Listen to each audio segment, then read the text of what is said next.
My apologies, Mayor. It looks like we're having some difficulty just with the instruction portion. We do have our interpreters on. They are interpreting, so we can go ahead and start the meeting. Okay, that sounds great. Thanks very much. Good morning, council and staff and public who is here with us.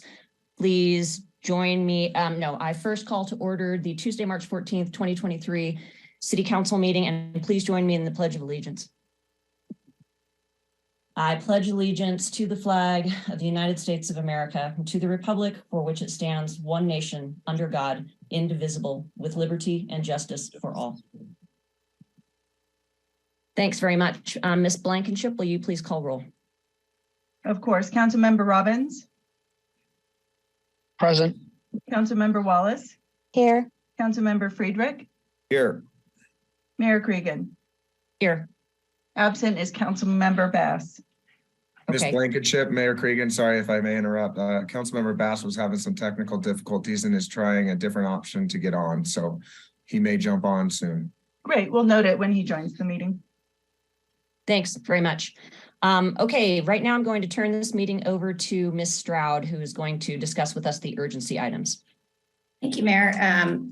Staff is requesting that we add an urgency item to the agenda today to be able to have this all virtual meeting, which is something that we're authorized to do by 2/3 vote of the members present, or if less than 2/3 are present, unanimous vote of those present. And the finding that you would need to make to add the item to have the virtual meeting is that there's need to take immediate action, and that the need for this action came to the attention of the city after the agenda was posted last Thursday. And the need to take immediate action is the emergency situation and continuing storm effects of today. So with that, I would request that you take a vote. Thank you. Does someone needs to make a motion or however first? Yes. Okay, I will So entertain moved. a motion. So moved. I don't have the motion in front of me. Do we have to spell it out? Sorry, I need to open. I can't get my Granicus open on my iPad. The motion would be that is suggested is to add an urgency item to hold an all virtual meeting. I move that we add an urgency item to hold an all virtual meeting. Second, if that's assuming that's needed. Great, thank you very much. Ms. Blankenship, can we vote now? Yes, just one moment. I had to switch our votes. So there's that, and that's recorded. Councilmember Bass is absent. Mayor Cregan. Aye. Councilmember Robbins. Aye. Councilmember Friedrich. Aye. Councilmember Wallace. Aye. That motion carries. Thank you. And so now the second vote is to make the findings that are required under Government Code Section 54953E1C to have this all virtual meeting. And the finding is that having a meeting in person would present imminent risks to the health or safety of attendees at this time, which given the ongoing storm effects, including the multiple inches of rain forecast for today, the localized flooding and road hazards, and heavy snow loads with the rain on snow impacts on structures, seems that finding could be made. And in addition, the incident management team is currently set up in our city council chambers. So with that, I would recommend making a motion and having a vote to find that meeting in person would present imminent risks to the health or safety of attendees. I move that we make the findings that having a meeting in person would present risks to the attendees. I'll second. Great, thank you. Okay, we can vote. Councilmember Bass. Aye. Mayor Cregan. Aye. Councilmember Robbins. Aye. Councilmember Friedrich. Aye. Councilmember Wallace. Aye. That motion carries, and we'll note for the record that Councilmember Bass is here.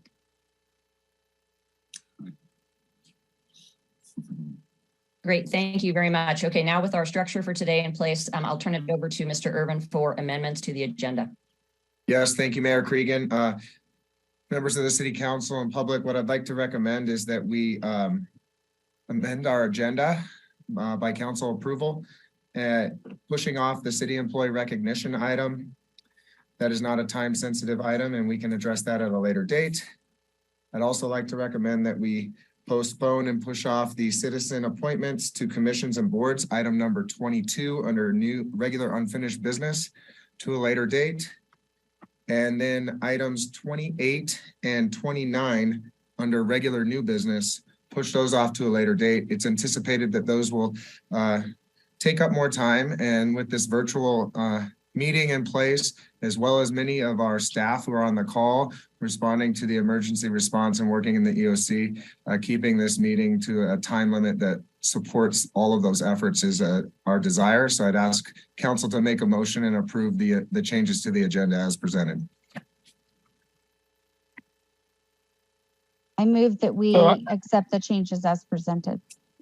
Second. Well, I'd like to also suggest that I think on the agenda today was the city fee structure report. I wouldn't mind us pushing that off as well, because I'd like to have more conversation about that. And we don't really, it's not time sensitive either. I don't believe that was in the list of items, Joe, unless I miscounted a number. Staff did not recommend that one to be pushed off.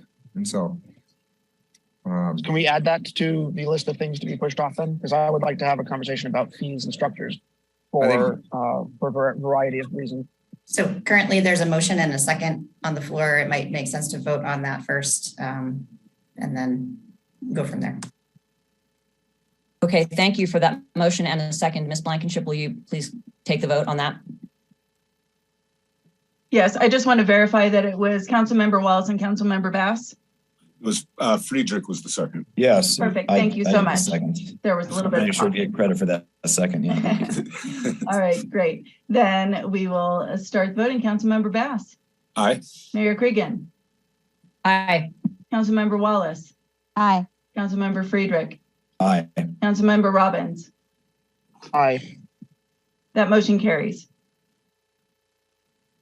Okay, thanks very much. Thank you, Mr. Irvin, for that explanation of why we're doing what we're doing today. So moving forward on the agenda, the first thing is the City Commission and Student Advisory reports. Are there any commissioners or student advisors who would like to give a report? if I may jump in first, student advisor Milo King and I were communicating last night, and we're going to wait to have his report until April 4th.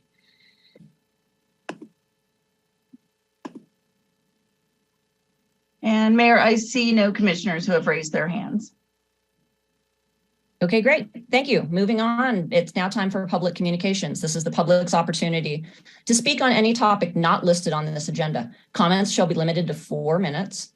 In accordance with the Brown Act, the City Council cannot deliberate or vote on any matter raised under public communications, but may briefly respond to statements made or questions posed.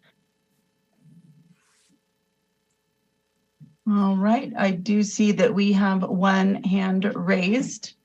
And I will note for the record, before we go to that hand raise, I will note for the record that I did distribute 2 City Council public comments received from @Tutanova, Briggs, Jenkins, Newman, and FU. And now we have Mr. Mosier. Mr. Mosier, you're on with council. Go ahead. Yes, can you hear me, Sue? I can hear you, just like old times. Good morning. It's nice to be sitting in the recliner with a mug of coffee next to me. This is true government participation.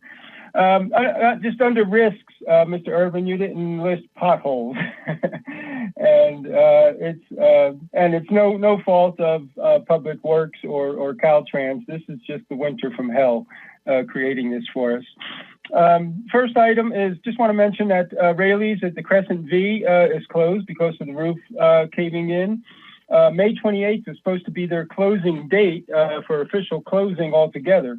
I kind of suspect that with this building damage that they were already starting to move equipment out and closing down. I suspect they may not reopen by May 28th, that this is going to be their closing date. Wells Fargo Bank left there previously last year. There's only 2 ATMs left inside. There's no bank in the tourist core area, as I've mentioned previously. But also the people that do bank, and many of them walk from the area there, immediate area, and I do, or on my bike when possible. There's only just the 2 ATMs within Raley's that was left to bank with. Otherwise, you have to go out to the Y or to Round Hill. Now, many people are without a vehicle and really can't get to Round Hill or to Wells Fargo at the Y to get cash out. This is a great inconvenience. So I'm going to ask you to please, Mr. Urban, city manager, and Mayor Ms. Cregan, and anyone else that wants to get involved, to please contact Wells Fargo about moving the ATMs out of there or installing new ones in the vicinity of Crescent V Center, because it also serves tourists, use it quite frequently and all day long. So this is a great inconvenience, and was going to be an inconvenience. I don't know what their plan was when they closed at the end of May, but if you can get them to move up their schedule to put an ATM or 2, because one is out quite possibly many times. So to get those moved somewhere in the vicinity of the Crescent V Center. And that would be greatly appreciated by a whole lot of people. Second and last is with this Lake Link, as I stated, it's a free taxi and limo. I don't think you needed to hire an expert to come up with this plan. It's not transit. It's what you need to do is establish alternative neighborhood routes to supplement the Highway 50 route and the other one that goes to the College 5055. That's kind of what how this microtransit really does work and operate. They can run every 30 minutes or so, and you don't have to wait 2 to 3 hours, which some people are doing now. I've heard them complaining for a ride. It'll serve more people. It'll be a lot more effective and a heck of a lot cheaper. This isn't sustainable at all at the cost of it. When you're costing to take somebody, drop them off, pick them up, and take them back home, you're talking $25, $30, $35 per person. It's absurd. Palo Alto Link was on the news last night where they're going to start charging in April. They're starting their Palo Alto Link, and they're going to be charging $3.50 a ride after that, starting in April. So you might want to look at that, or if you're going to do free, at least do just alternate routes through the neighborhoods to serve everyone. Thank you. Thank you, Mr. Mosier. All right, and I don't see any additional hands raised at this time, Mayor. Okay, thank you. Now we'll move on to our consent agenda. Council, are there any changes to the consent agenda? Okay, great. Seeing none, we'll go Mayor, I did have one notation for the consent agenda. We just got this late last night. So it's for item 18, there was a typo just on the agenda. Everything in the staff report is correct. So on item number 18, the additional amount should be $323,000.72. The not to exceed amount is correct. Speaking of that item, I'll be recusing myself from items 18 and 19 on the consent agenda due to ownership of property in the area of those projects. Okay, thanks. And I have a recusal as well. I forget which number it's, the one with regards to Ski Run Boulevard. Okay, that sounds good. Okay, so if there are I had the recusals on my list. Hold on. Okay, so if there are no changes to the consent agenda, then we'll take public comment on the consent agenda now. Any member of the public who would like to comment on any item on the consent agenda, please raise your hand. So we do have one hand raised, and it's Mr. Mosier.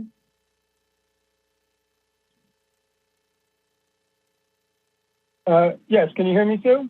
I can still hear you, Ed. Okay, you want to hear me. I would like to comment and briefly on 4 items, number 3, number 6, number 7, number 11. I won't need 3 minutes on each. Starting with number 3, City Boards, Commissions, and Committees Resolution, where it says about add an additional non-voting representative selected from the Boys and Girls Club organization to the Arts, Culture, and Tourism Commission.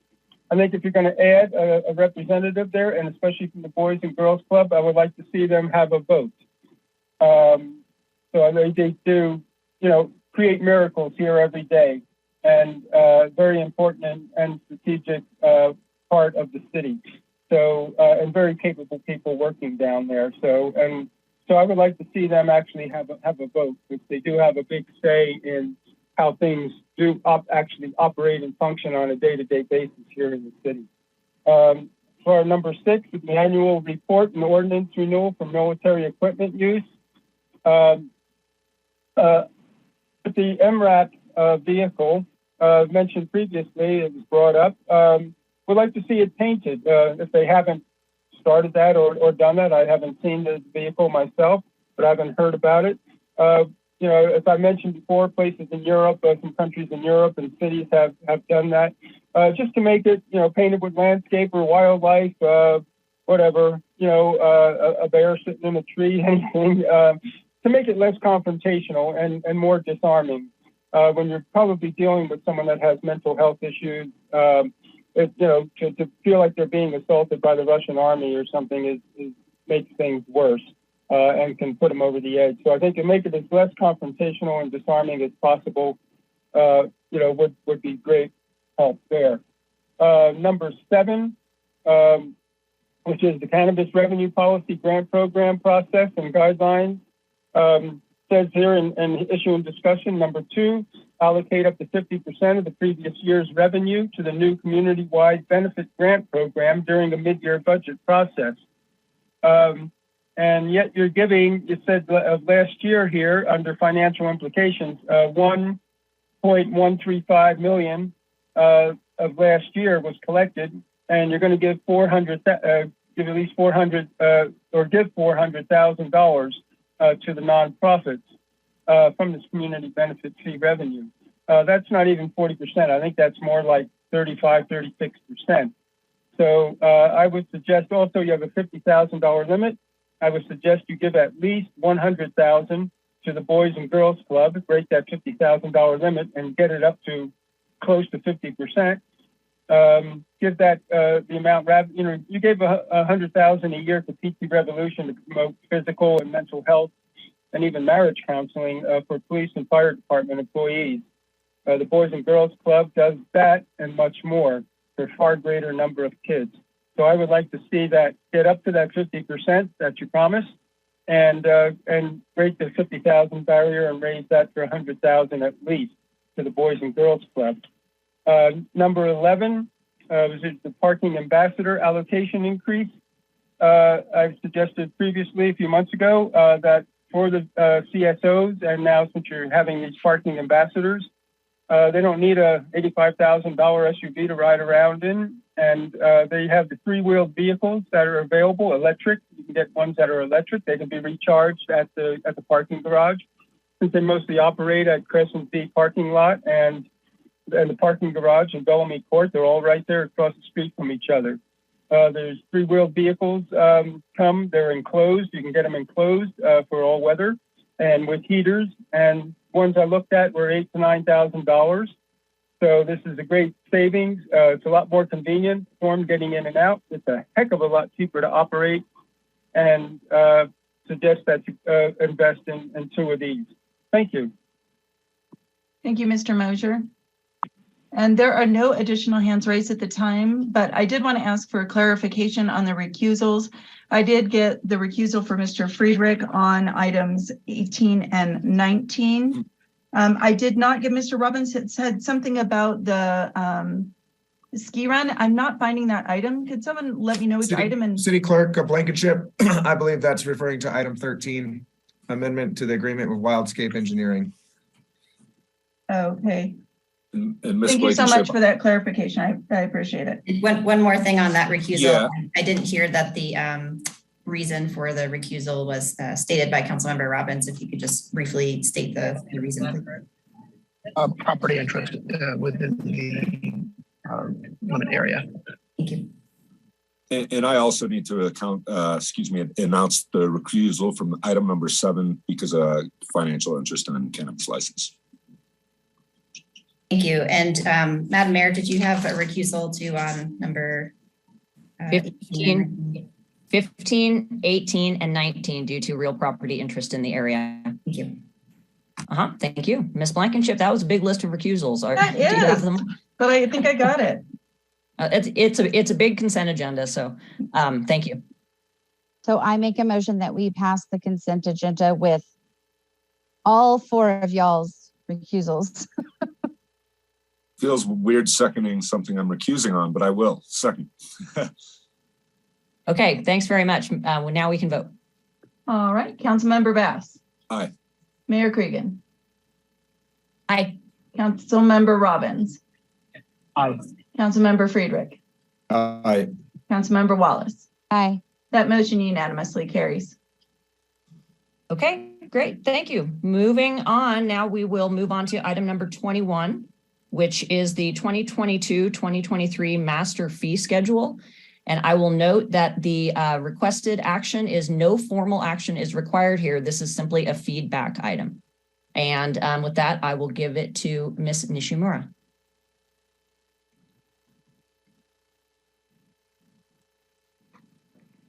Good morning, Mayor Cregan and council members. My name is Akemi Nishimura. I am an accountant here in the finance department. Before you today, as a proposed updates to the 2022 through 2023 master fee schedule. Please note that this is a public hearing and we will bring back the fee schedule to the March 28th meeting for formal adoption. I would like to begin with a little background information about user fees in California. User fees in California are required to conform to the California Constitution, including Proposition 26, and statutory requirements, including Government Code Sections 66014 through 66018.5. User fees imposed to provide specific services to cover reasonable regulatory costs for issuing licenses and permits and/or entrances to or use of city property are generally excluded from the definition of tax under Proposition 26. For this reason, the city is able to increase these fees without going to the voters. From the fee schedule concluded in 2015, it was recommended that the city moved towards 100% cost recovery. Staff continually analyzes fees and charges to ensure that they are as close as possible to the cost of providing those services without making the fee cost too high. Our comprehensive financial policy states, to the extent that user fees do not cover the entire cost of providing such services, the general fund subsidizes the additional expense. Staff's last CPI update to the master fee schedule was adopted by City Council on March 15, 2022. Consistent with the City Council motion on the February 19, 2019 meetings, staff used the San Francisco, Oakland, Hayward Urban All Items Index. The December over December change in CPI was 4.88% for this year's schedule. Some further consideration for fee changes are as follows. Revenue derived from user fees shall not exceed the reasonable cost of providing the service. If providing the service costs us $50, we will charge $50 for the service, not more. The method of assessing and collecting fees shall be as simple as possible in order to reduce the administrative cost of collection. Fee levels shall be sensitive to the market. Staff will look at similar services and assess if fees are reasonable and whether the goal is to produce a market-driven service or to serve all segments of the community. The cost recovery shall consider the community-wide benefit versus special benefit. In addition, the cost recovery shall consider the financial benefit to the user and consideration shall be made for Proposition 26 requirements. The master fee schedule in front of you today shows existing fees as well as the proposed fees to be in effect upon adoption by the City Council. There are areas of exceptions to the proposed 4.88% increase in CPI, and those are listed in the staff report, and department representatives are available to discuss regarding those changes. With that, I am happy to take any questions. Thank you. Thank you so much. Are there any clarifying questions from council? Yes, Ms. Wallace. Thank you so much. I love that there's a lot of strikeouts. I love that when that happens. I do have a question on the very first page under Bijou Park parking lot rental. Is that per space, or is that the entire parking lot, or is that like a segment of the parking lot? Because it's $100. If possible, I'd like to invite Mr. Tomaselli to clarify these questions. Thank you. I thought she might. Hi, everyone. Lauren Tomaselli, Director of Parks and Recreation. So that fee was added to be consistent with the community play field parking lot use fee that was recommended really by our community play consortium for renting that parking lot during special events. And we realized we're getting more requests to rent Bijou Park for events that close off the parking lot to vehicle traffic, which means they're setting up in the entire park and we're using offsite parking. So that fee would generally apply to any event promoter that is requesting the use of the entire park and closing it off to vehicle traffic. So it's the entire parking lot? Yeah. Okay, thank you for the clarification. Any other questions? Okay. Thank you very much. Okay, seeing no. Yes, I have a question. Oh, Sorry. okay. Yeah, I'm trying to make sure I understand the fee schedule correctly. My reading here is that the QVHR application fees are they going from 0 to 521, or are they going from 521 to 0? I understand that they're going up. Is that the correct interpretation? You have adopted fee 315.22, dollar changed, and proposed fee 4.88%. And the fee goes for qualified VHR application fee goes from $0 to $521. So is it that we are raising the fee from 0 to 521? Plus, I guess if it's a 4 or more, 4 or less, it's be plus 100 on top of that. So 621 application fee for the minimum limit.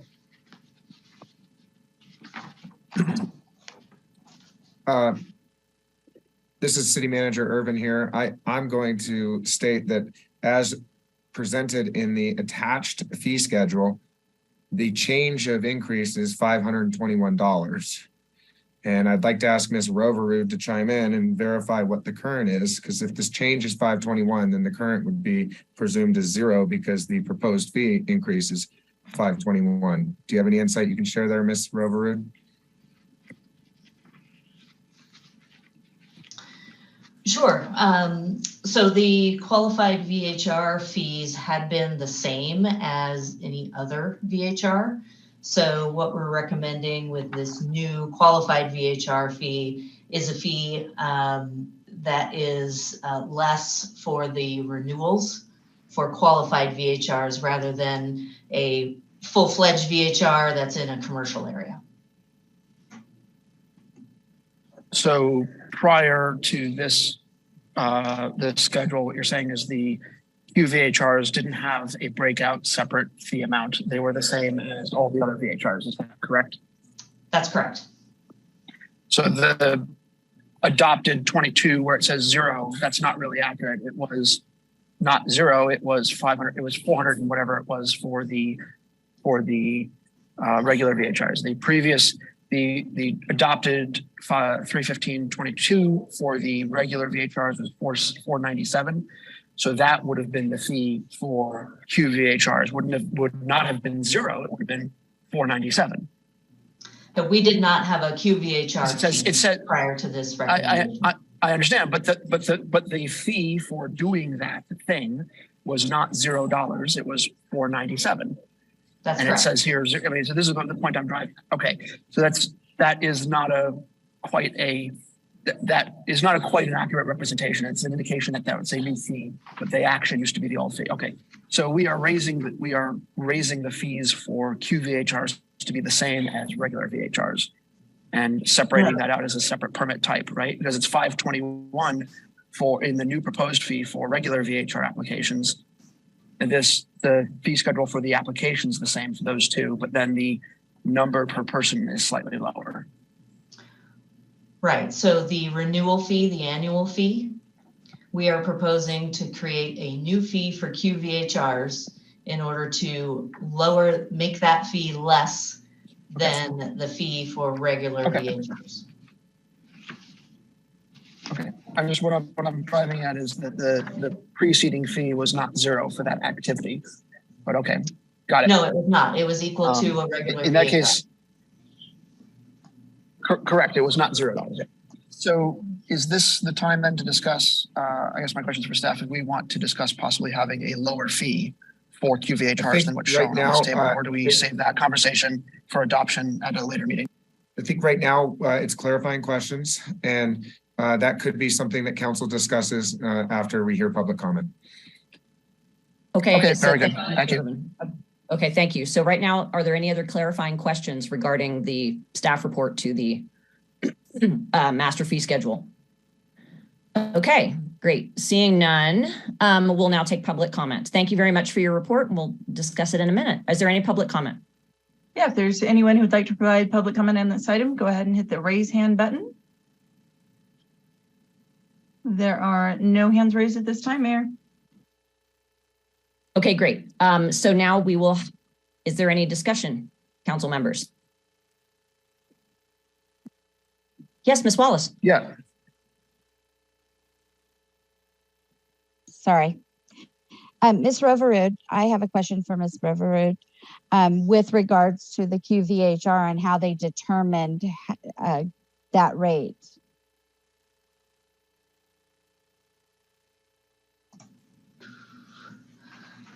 I'm going to defer. I think John Hitchcock, our planning manager, is also on this call. And sorry, I know we discussed it, but I don't recall the exact methodology totally fine. On that.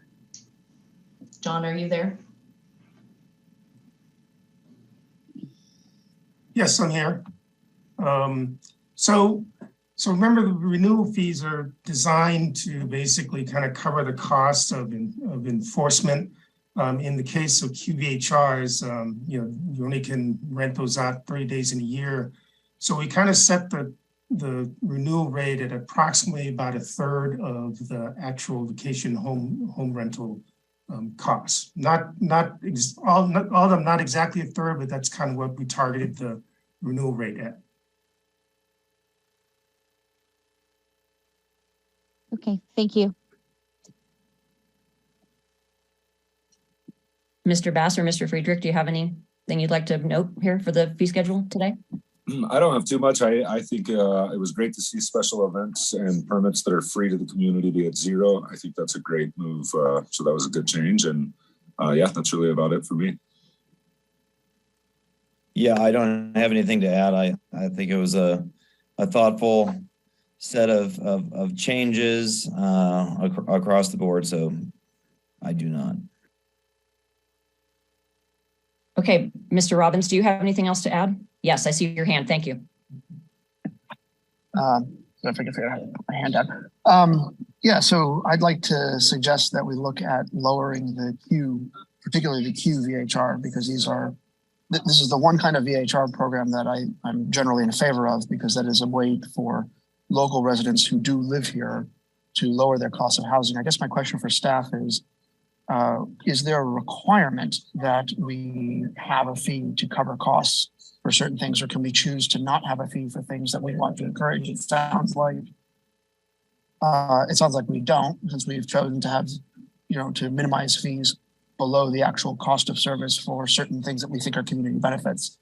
So my suggestion would be that we take a look at reducing the Q, particularly the Q VHR program fees. To answer your question. Maybe not down to zero, but down to something. To answer your question about our authority for fees, we can charge less than the cost to provide the services. If we do that, it can't be subsidized by other users. So it's a general fund cost to provide the services if we're charging less than what the cost is in terms of staff time and resources. Ms. Wallace? I would just say that when we have chosen to lower the fees, it's been something that has been a community-wide benefit. And as Ms. Stroud just stated, on the QVHRs and then on any VHRs, one of the things that we've have a direct cost is enforcement. And I personally think that we need to keep things as they are. So. Okay, thank you. Mr. Friedrich? I believe the fees as proposed are reasonable. I mean, the upper annual fee was at 12 or more occupants is $250. That's the top fee. And if you imagine renting your house out, what, $1,000 a night for if you have that large of a home times 30 days, $30,000 for a $250 fee seems quite reasonable for the services provided, and to not put that in the general tax fund, that the beneficiary of those receipts. I think that's a small cost of doing business in my estimation. So I support the fee schedule. Okay, thank you very much. So this is just as I noted, no formal action required, just feedback for staff. Staff, do you feel that you have sufficient feedback to bring this back on March 28th? Yes, thank you. Okay, awesome. Thank you very much. Thank you, Council. And we'll now move on to item number 23, which is the ordinance amending South Lake Tahoe City Code Section 6.55.230, the temporary activities and uses. And Ms. Dietrich. Thank you. Good morning, Council. For the record, Madison Dietrich, Assistant Planner at the City. So on February 14th, 2023, the City Council considered an ordinance with proposed amendments to City Code Section 6.55.230. The Council directed staff to remove the standard, which limited the number of arts and crafts booths to 9, bring the ordinance back for first reading. Attachment 3 shows the changes to the City Code section, along with removal of that limitation of arts and crafts booth.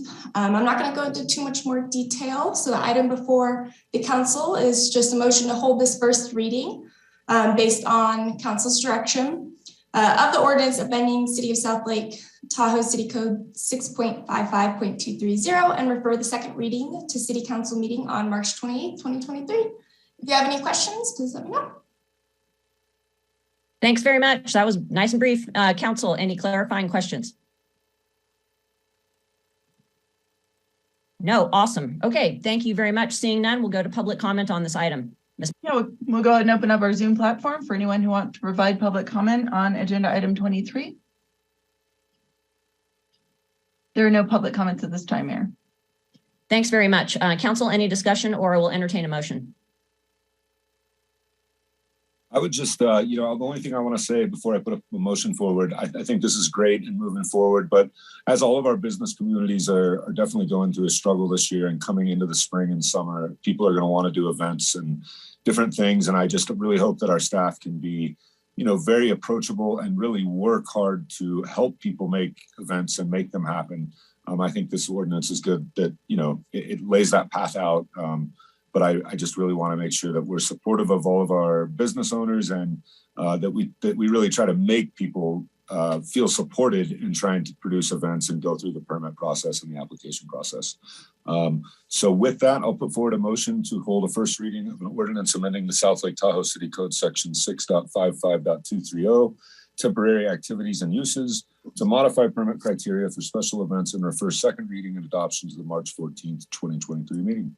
I second that, and I agree with Mr. Bass, and I want to find a path to yes. Yeah.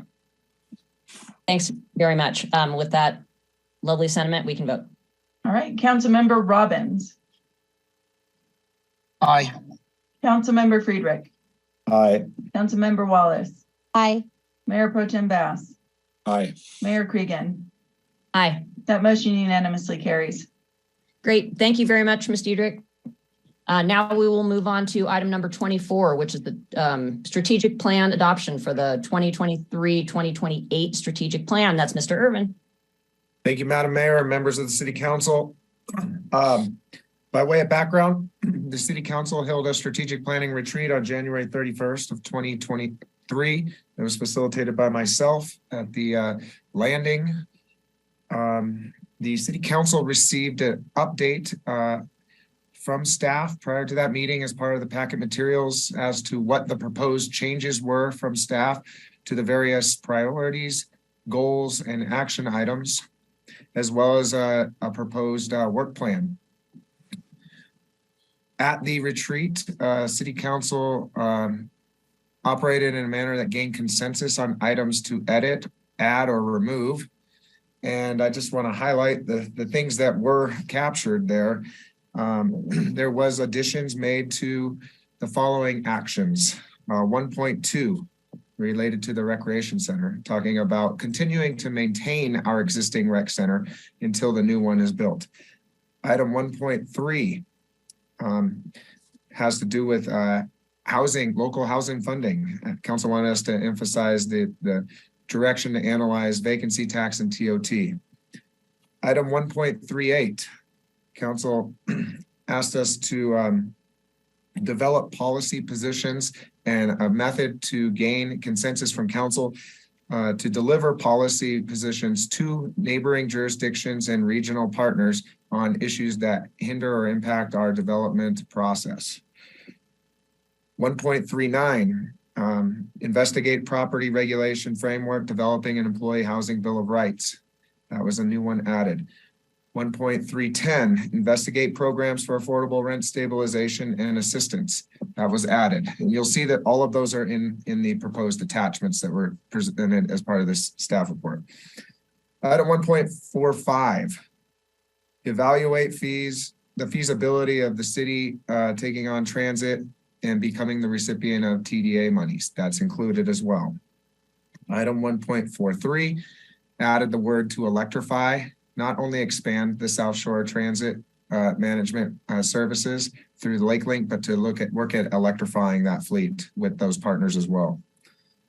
We added back the language to evaluate a BID, Business Improvement District, and there was language added to evaluate overnight parking fees at hotels as well, which is included in the proposed materials. 1.44, action item 1.44, Council edited that language to include the analysis of dedicated bus lanes and a citywide gondola from the Y to the state line. For goal statement 1.5, we looked at adding the word, not just 100% renewable, but we emphasized the need to focus on grid reliability as well. Not just carbon neutral, but grid reliability.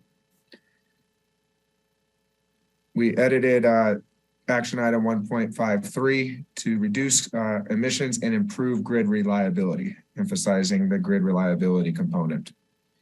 Now to priority 2, we want to continue prioritizing ongoing improvements at the Regan Beach. So Regan Beach has a master plan that was developed a long time ago, and it's going to cost us a lot of money to implement that master plan. But in the meantime, we need to continue to prioritize those improvements that are of importance there, whether that be steps down to the beach that are in disrepair. We need to work at improving those in the meantime.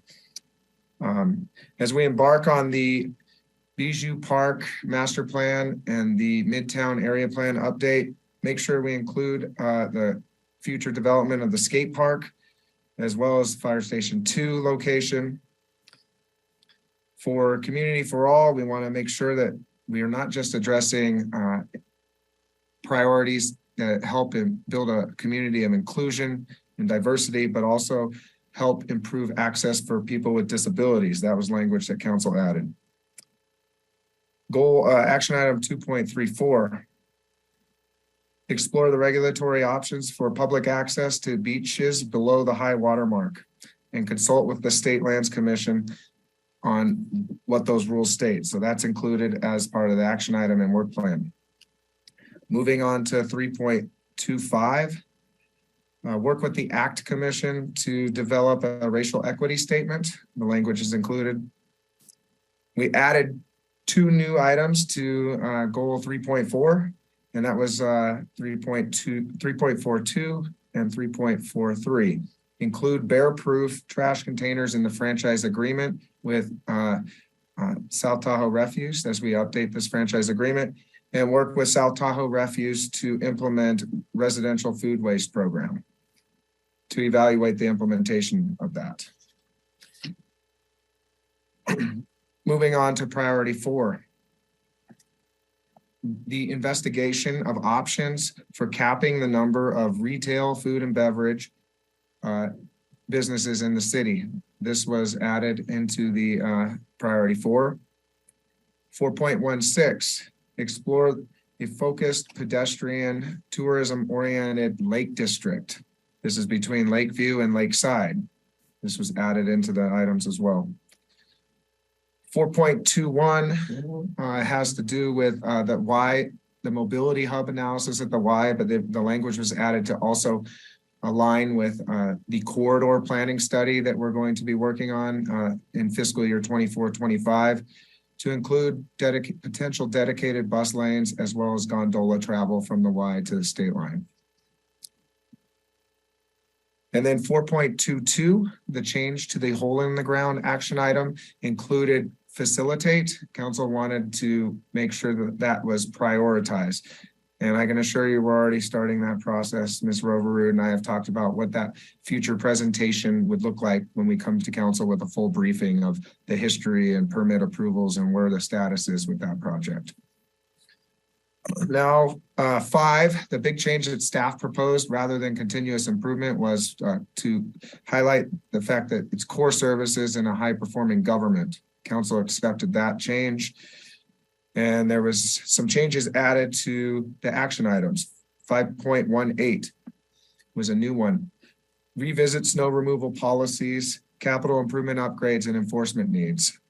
That'll be coming later on this agenda, quite frankly. 5.23, update and revamp city website, including mobile friendliness. That's in the work plan. All of these are in the work plan for that matter. 5.23, I just said that one. 5.43, coordinate city council policies and positions through legislative agenda development with basin entities, state representatives, and federal representatives. This is a new effort that we will have to work on through the city manager's office to ensure that our council remain aligned on what city priorities are and what our policy positions are as a city. 5.44, develop a youth-friendly city. 5.54, include participatory budgeting where practicable that is inclusive and easy to understand format for our residents and those looking to engage in the budgeting process. And finally, 5.55, explore reinstating the Citizens Academy in the interest of educating and engaging the public to learn more about how city operations function and how they can engage in the process.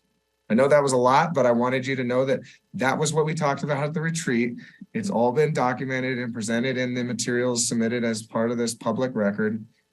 And then I went through all of those new additions and presented the work plan that is attached to the materials, and am asking council to adopt the 2023 to 2028 strategic plan. And I'll open it up to any questions that you may have. Thanks, Mr. Irvin. That was a good reminder of all the work we did that day. Mr. Robbins, do you have a clarifying question? Yeah, I just wanted to clarify for the public record, it's correctly reflected in the document, but 5.15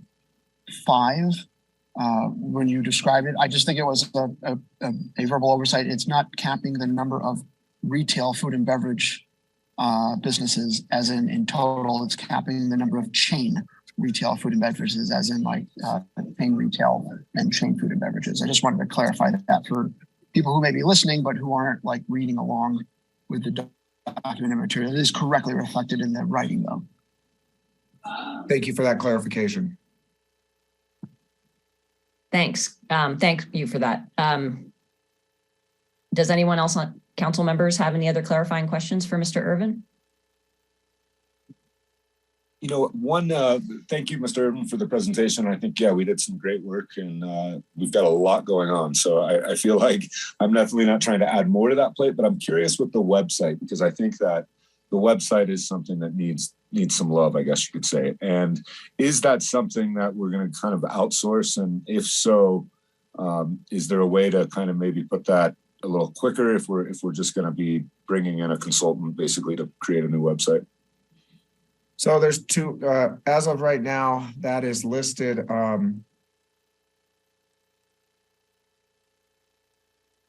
Website, sorry.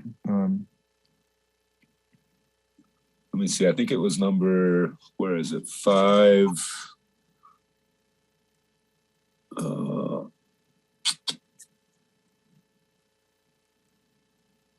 I'm finding it. I'm sorry. It's 5.2.3 and it's just pushed out. And if it needs to stay there, I'm okay with it completely, but it's just in 24, 25. And I'm just wondering if we're going to implement and if that's something that we're fully putting out more to like an RFP and it's going to be an outsourced job. Yeah, so that's a great question. So yeah, it's in 24, 25. I honestly think that timing is appropriate. We will want to go through a process where we evaluate platforms that may be friendly for us to use. And when that comes about, it will take time to do RFPs, solicit a firm that meets our expectations. And I think in all reality, it will take at least until 24, 25 to even get that going if the work started this year. So, okay.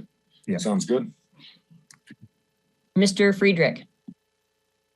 Yeah, Mr. Irvin, I just want to say good job on putting into the plan all the discussion items in a comprehensive way and a thoughtful, sequential way. I think agree with Mr. Bass. There's a lot on our plate in every time period. And my question is, for the items that are marked as ongoing, are those assumed to be, how are you proposing to kind of like prioritize those?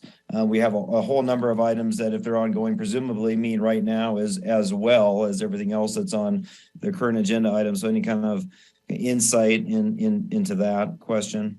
Yeah, that's a great question. So I'll just pick a couple, for instance, or scenarios or an example. So like the first one, goal 1.11, has to do with broadband, but council, it was revised to include as well the dig once policy. The dig once policy is ongoing. We are always going to make sure that's a policy that's included in all of our construction, designing, and implementation projects. Here's one that's a little more nebulous, if you will, and not so clear. And that's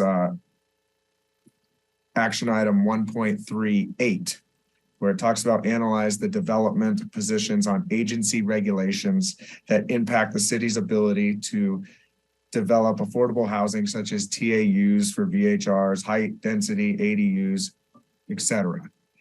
That's ongoing. So as our staff work through various area plan updates, this is an avenue that our development services team will be able to work with council to gain consensus on what policy positions we want and make sure we share that with those agencies such as the TRPA that may have rules in place that restrict our ability to truly build how our community is hoping to build. And there may be situations where the CTC has a policy issue on the horizon.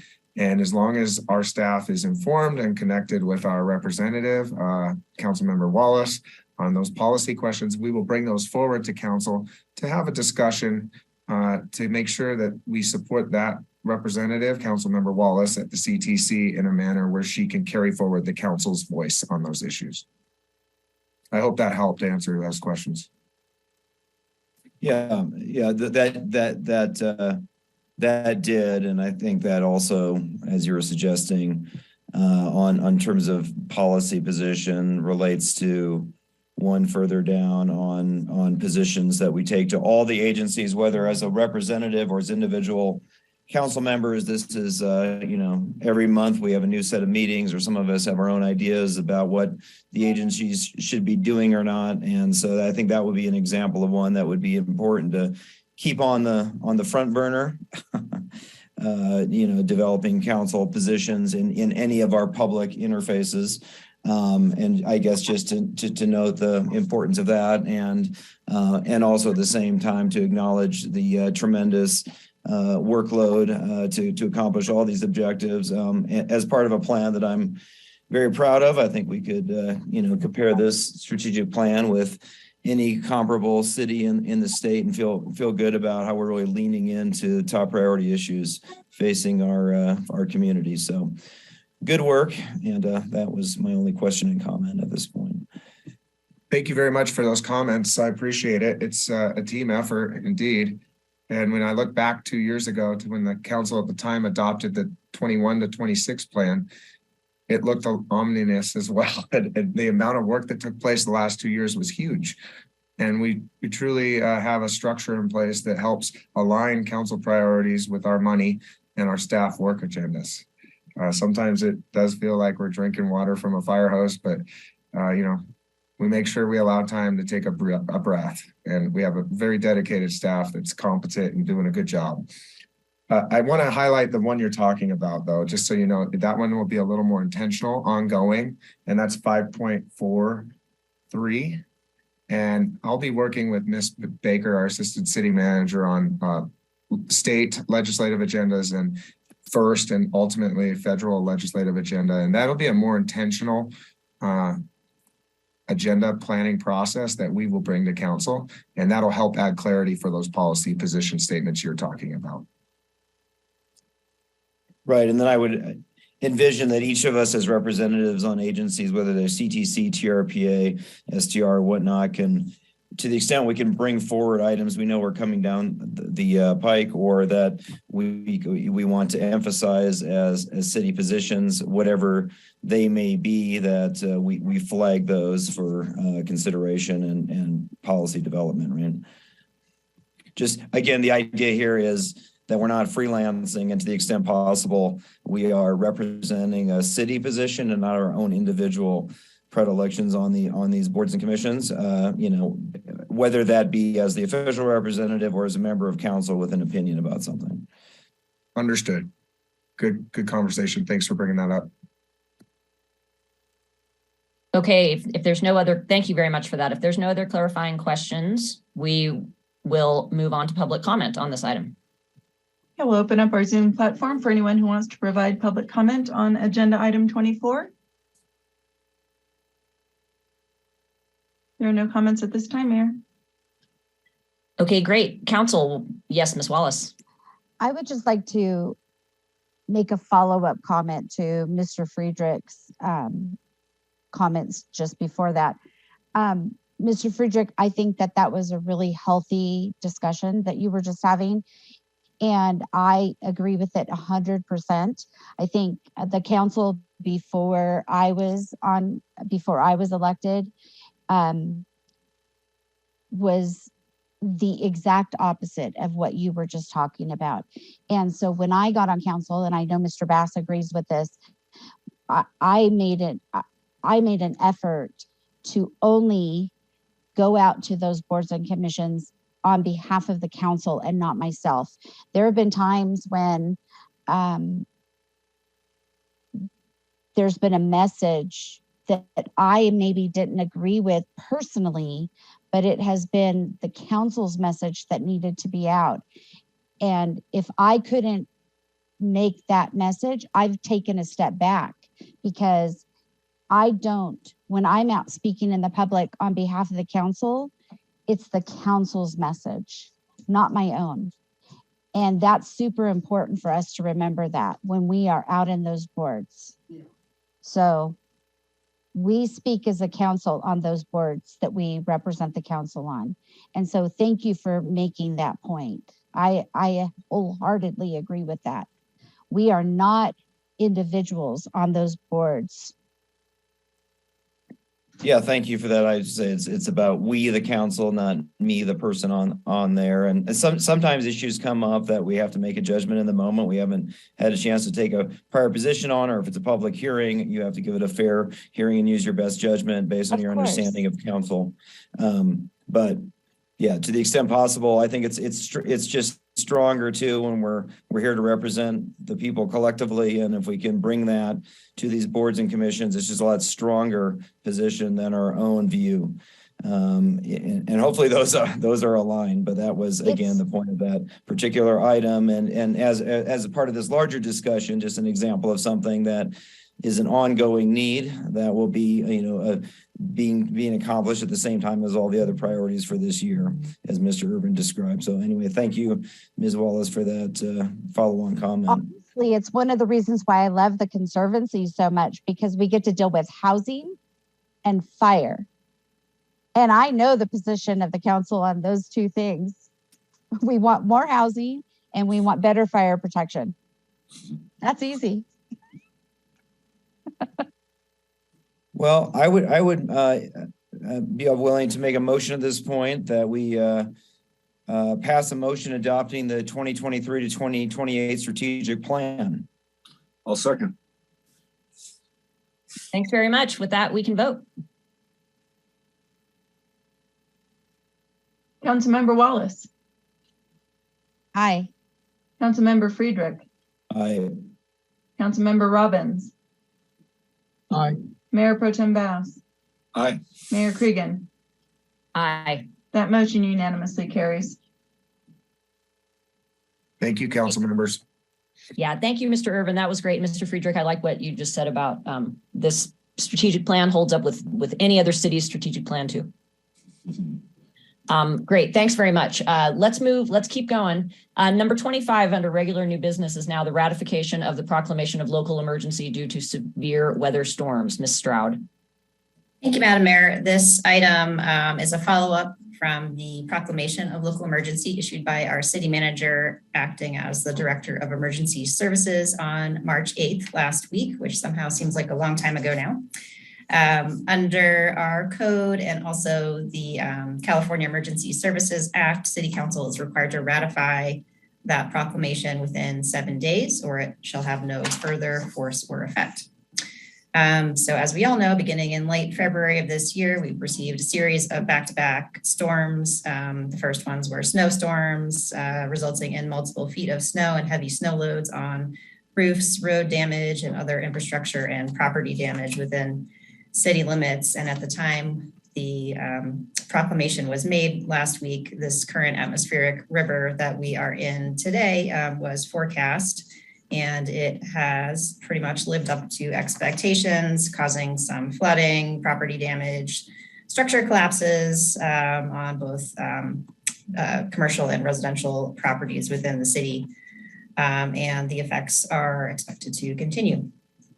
Proclaiming a local emergency allows the city to acquire more resources to deal with the storm and its aftermath, including requesting assistance from state and federal agencies, which we either have done or are about to do, requesting public assistance and individual assistance through the county to the state OES, and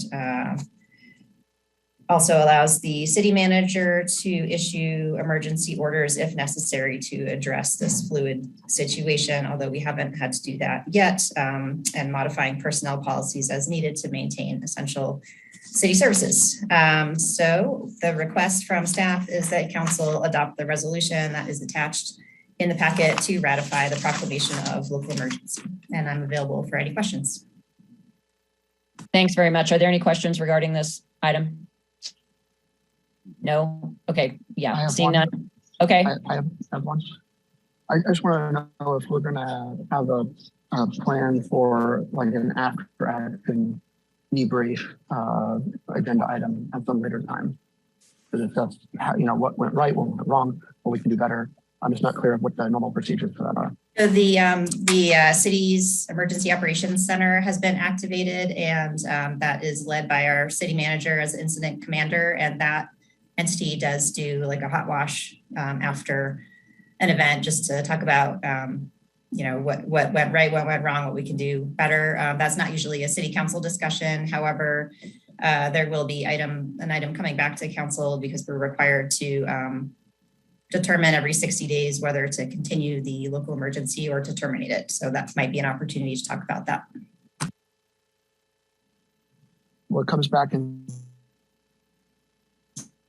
If the emergency needs to extend past 60 days, it would come back to council to re-ratify the emergency. The after action reports is a common practice and best practice that emergency operations centers utilize to review the operations of the response. And those typically do not go to council, as there's no council decision or need to evaluate that hot wash, because that's handled by the professionals that are working on behalf of the city to manage the emergency. I understand. Then I would like to see an agenda item. I don't know, maybe I don't have a second for this, but I would like to see an agenda item with a review of what we did right, what we did wrong. I would like to see that come back as an agenda item for review by the council, because the emergency declaration is something we pass, and the procedures and the recommendation, the guidance are policies we set. I think it makes sense for us to understand what happened, what went well, what could have been done better, and what city policies may need to change. Is there a second on council for Mr. Robbins' proposal? Okay, I'm not seeing one. Are there any other clarifying questions? Okay, if not, we'll go to public comment on this item. Okay, we'll go ahead and open this item up for public comment. There are no public comments at this time, Mayor. Great, then I'd love to entertain a motion. I'll make a motion that we pass a resolution ratifying a proclamation of local emergency due to severe winter storms. And then I'll just say, as I think Mr. Irvin pointed out, or Ms. Stroud, excuse me, that they can give us that update if it comes back, and that'd be an appropriate time. Doesn't, in my mind, need to be another agenda item. I'll second the motion. Thanks very much. Okay, with that, we can vote. Councilmember Wallace? Aye. Councilmember Friedrich? Aye. Councilmember Robbins? No. Mayor Pro Tem Bass? Aye. Mayor Cregan? Aye. That motion carries. Really quickly, Mayor Cregan. I will just make the comment that we have gone through COVID, the Calder fire, and all of the ensuing issues with those two. And I have the utmost respect and admiration and trust in the staff that we have to handle with professionalism and integrity and authority. And I would not have any hesitation asking them to handle this and any other emergency in our community at any time. Here, I agree with that. Thank you. Thank you. Thank you for that vote of support for our very professional and competent staff. Let's move on now to wait, let me ask, actually, does anybody want to take a very quick 5-minute bio break? I would be stoked on a 5-minute break. Yeah, that'd be great. Okay, let's actually call it 7 minutes and we'll be back here at 10:20. Great. Thank you. Okay, thanks. Yeah.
Okay, great. It looks like we've got everyone back. Thanks very much for taking that short break. And let's move on to item number 26, which is the fiscal year 22-23 mid-year budget review, amendments to the allocated permanent position listing, and 5-year financial plan update. Ms. Tikhamirova. Good morning, Mayor Cregan, members of the City Council, Olga Tikhamirova, Director of Finance. And today's presentation is focused on changes for the fiscal year 2023 budget proposed as part of the mid-year budget review. I will also provide an overview of the 5-year financial plan for 2024 through 2028. And I have a short presentation with you to share. Sue, if you could enable screen sharing for me, please. I thought you already had permission to do that. Let me see if I can. I don't have that capability. So let me see if I can.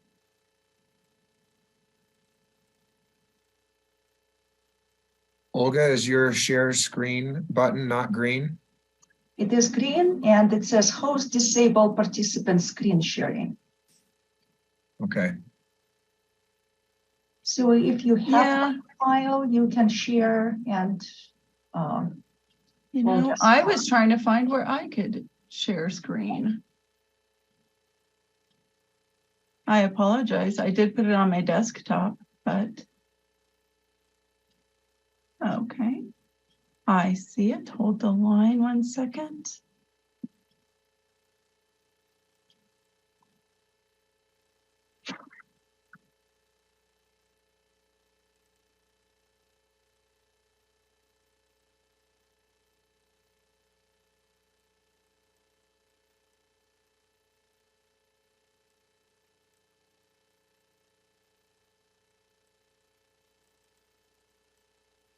All right, can you all see that? Yes, we can. Thank you. Yeah, you're welcome. And I'm sorry, Olga, I'll try to move through the presentation as you're talking, but just let me know if I need to back up a slide.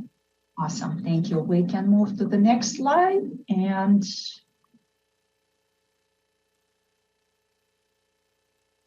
wonderful, thank you. We will begin with a review of the 5-year financial plan update.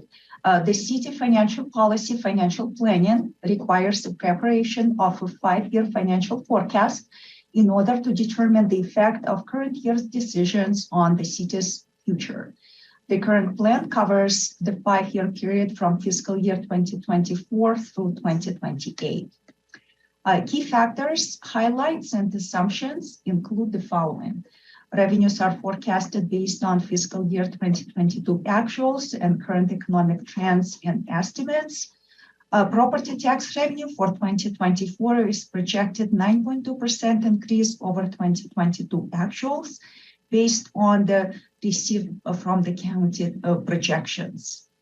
TOT projections reflect a loss in city TOT due to measured TVHR ban and shift of occupancy from city VHR to the project area hotels. The plan assumes usage of 1.6 million from Measure S sales tax revenue to fund 7 firefighters previously funded by a SAFER grant, 50% of the fire marshal position, 100% of police lieutenant position, and approximately 400,000 initial funding for 2024 for South Shore fuel reduction program, decreased to approximately 200,000 in subsequent years. And the current plan no longer includes 850,000 transfer from the parking garage that has been traditionally included in previous 5-year plans due to city council discussions of using this funding for other transportation programs. Next slide, please.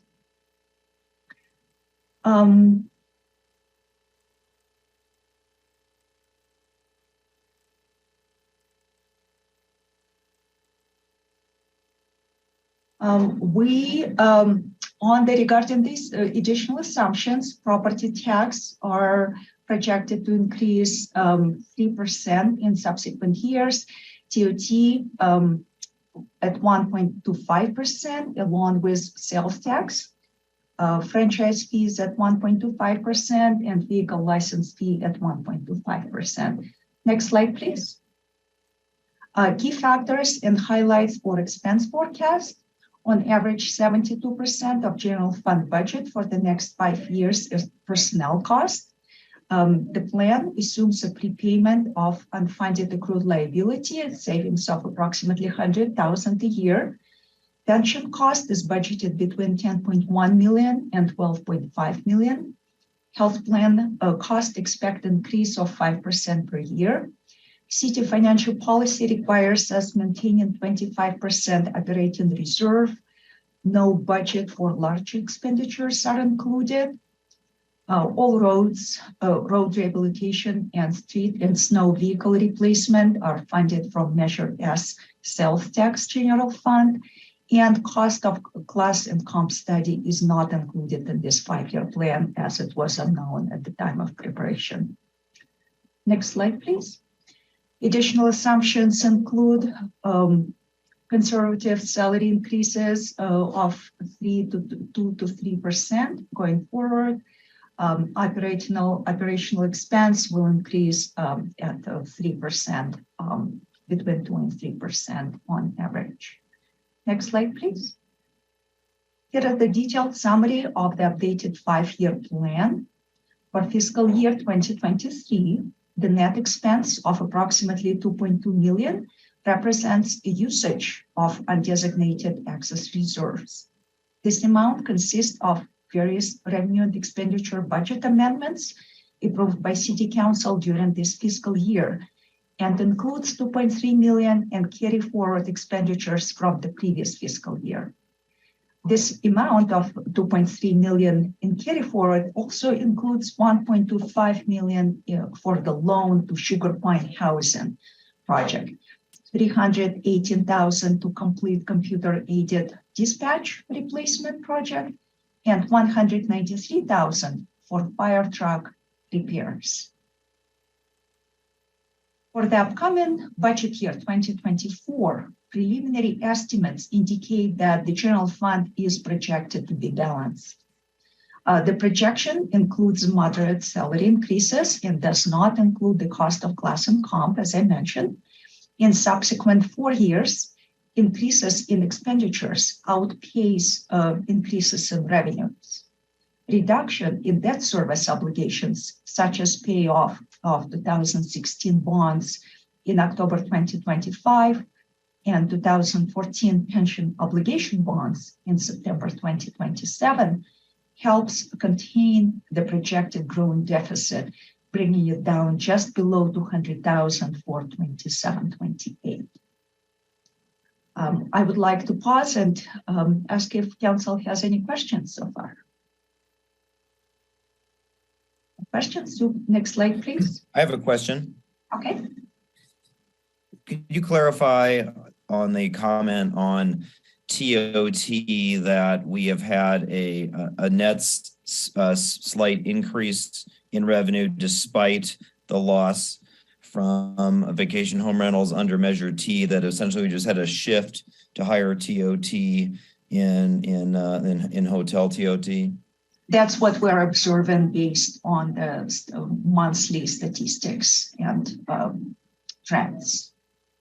As you can see, line 2 on this schedule, for 2021, our TOT, which represents city TOT on line 2, was 11.1 million, and that was the last full year of measure without Measure T. This subsequently, it was also the COVID prompt increase in TOT, and subsequent year it's started decreasing, and for 2024 we project 10.7 million, which is approximately 400,000 decrease over transient occupancy tax in 2021.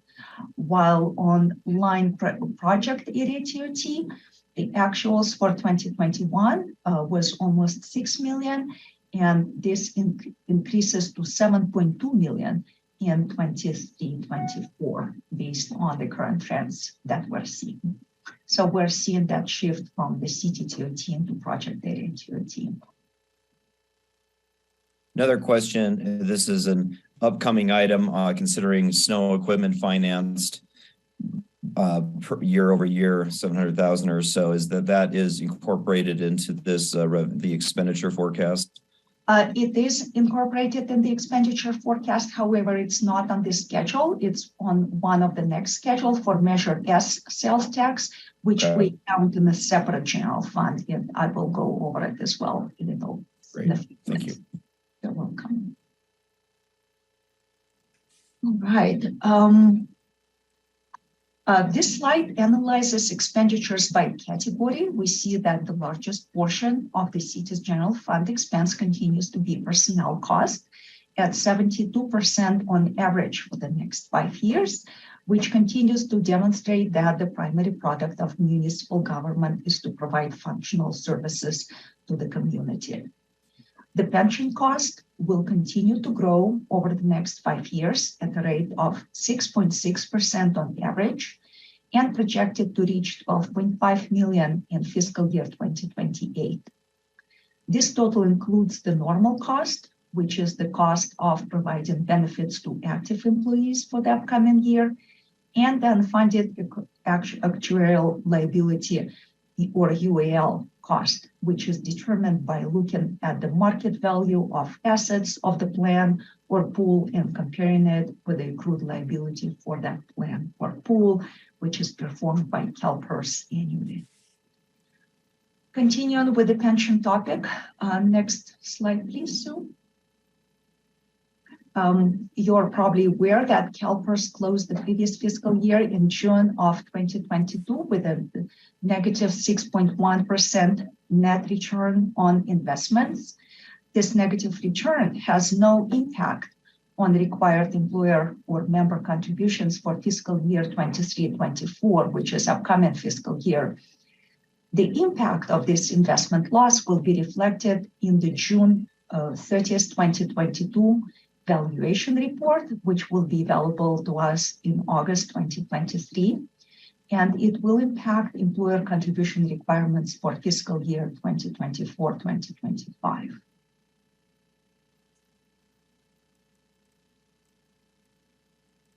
Next slide, please. As we just saw on one of the previous slides, the next large category of expenses and financing uses is transfers out.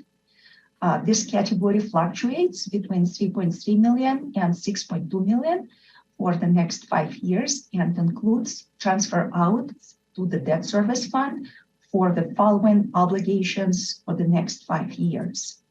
2016 bonds with payoff due in October 2025, 2014 pension obligation bonds through September 2027, 2014 lease for Harrison Road improvements. The payoff is due in September 2029. 2012 certificates of participation with a payoff in 2042, and 2010 loan from California State Energy Resource Conservation with a payoff due in June of 2026. Now moving on to the 5-year forecast for Measure S Sales Tax General Fund. This new tax went into effect almost 2 years ago now on April 1st, 2021. For the next 5 years, it's projected to generate approximately 7.2 million on average each year in the next 5 years.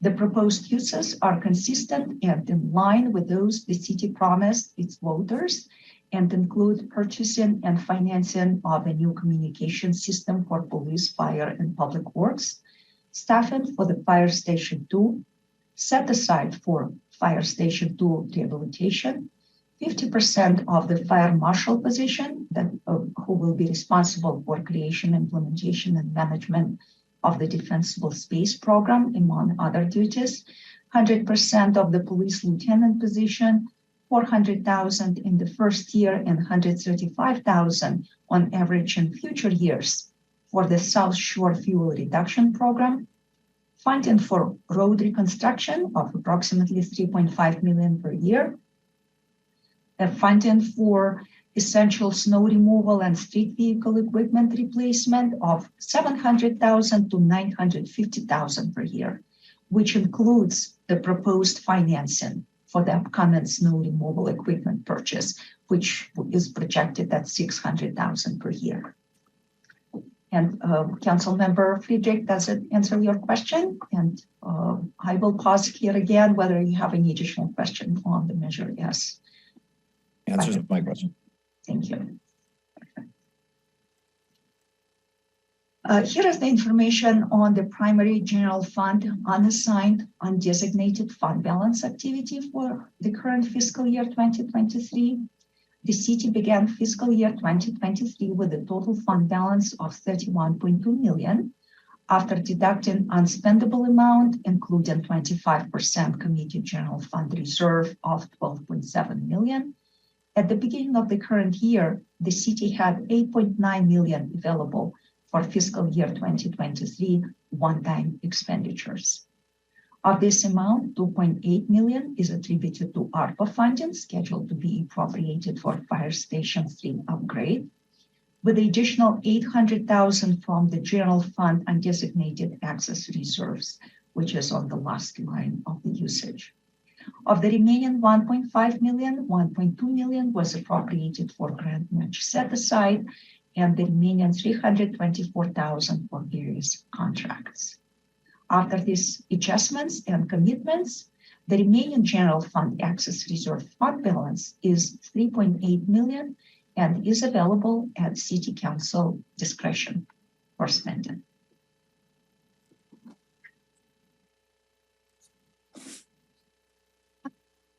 To the mid-year budget review portion of this presentation. Halfway through the fiscal year, most agencies review the status of their budget and make recommended budget changes to ensure that they can meet all their obligations.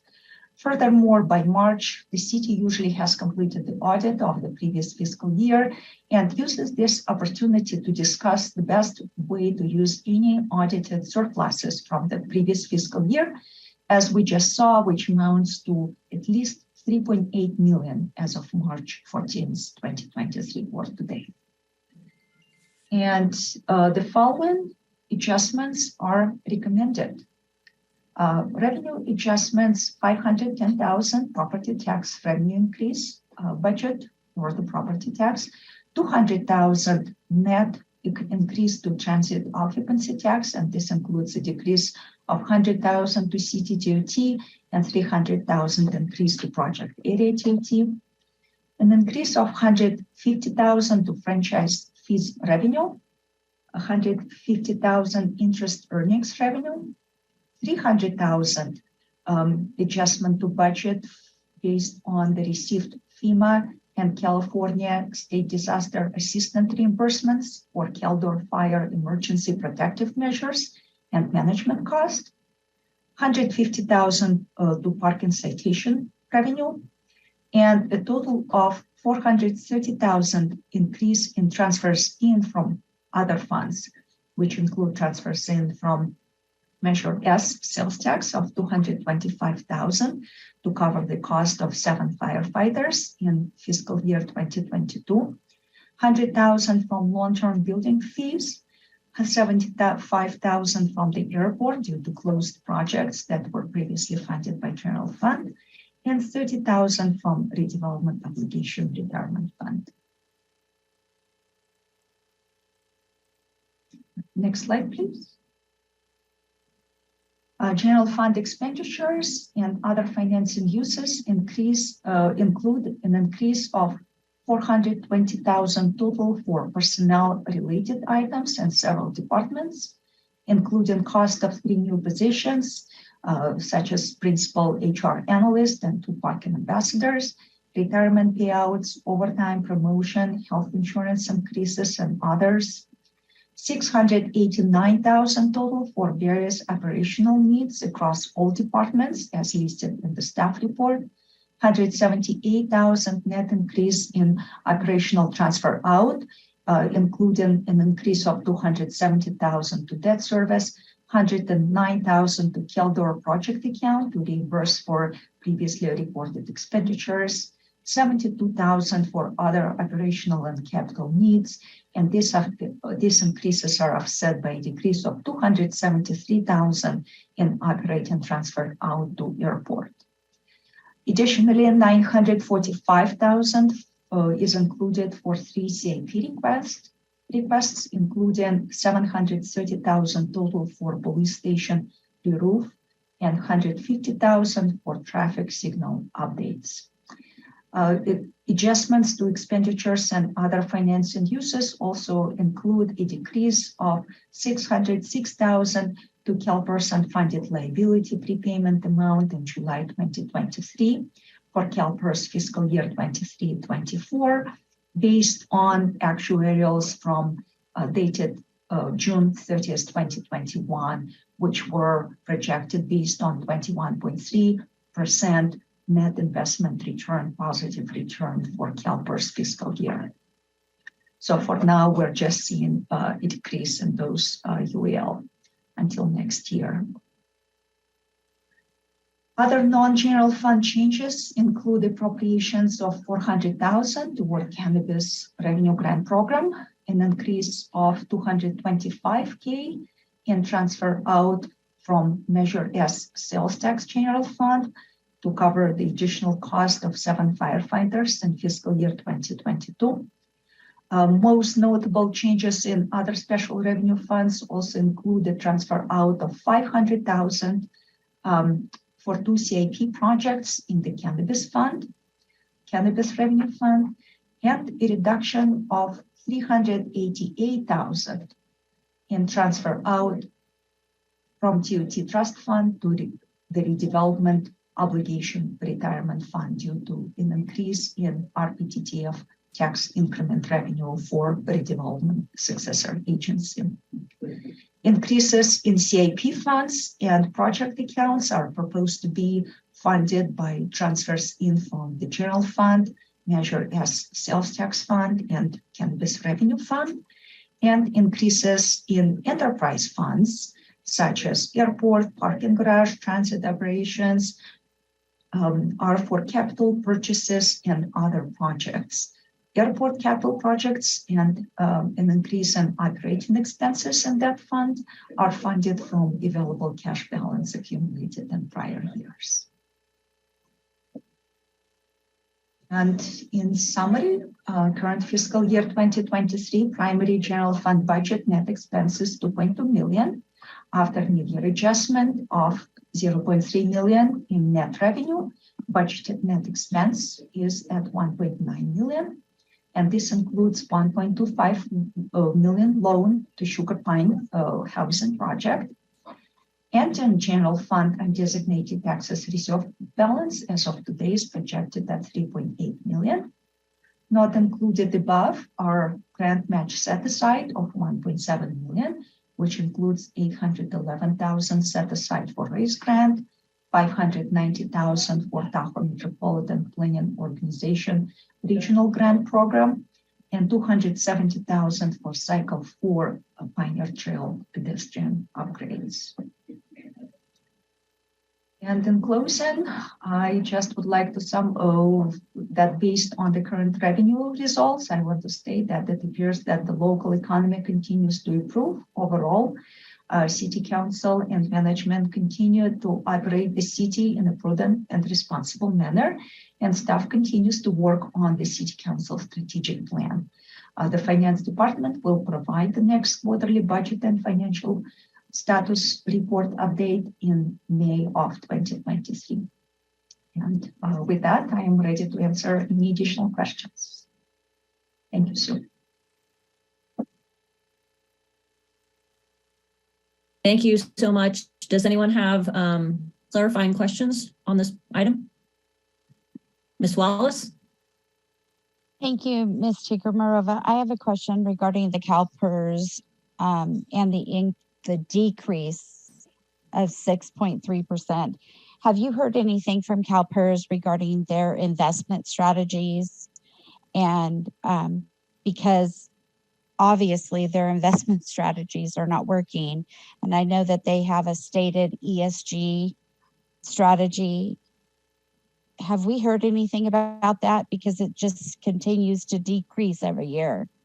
Unfortunately, I have not. I searched in the last few days, I searched CalPERS website for any information regarding changes in their investment strategy.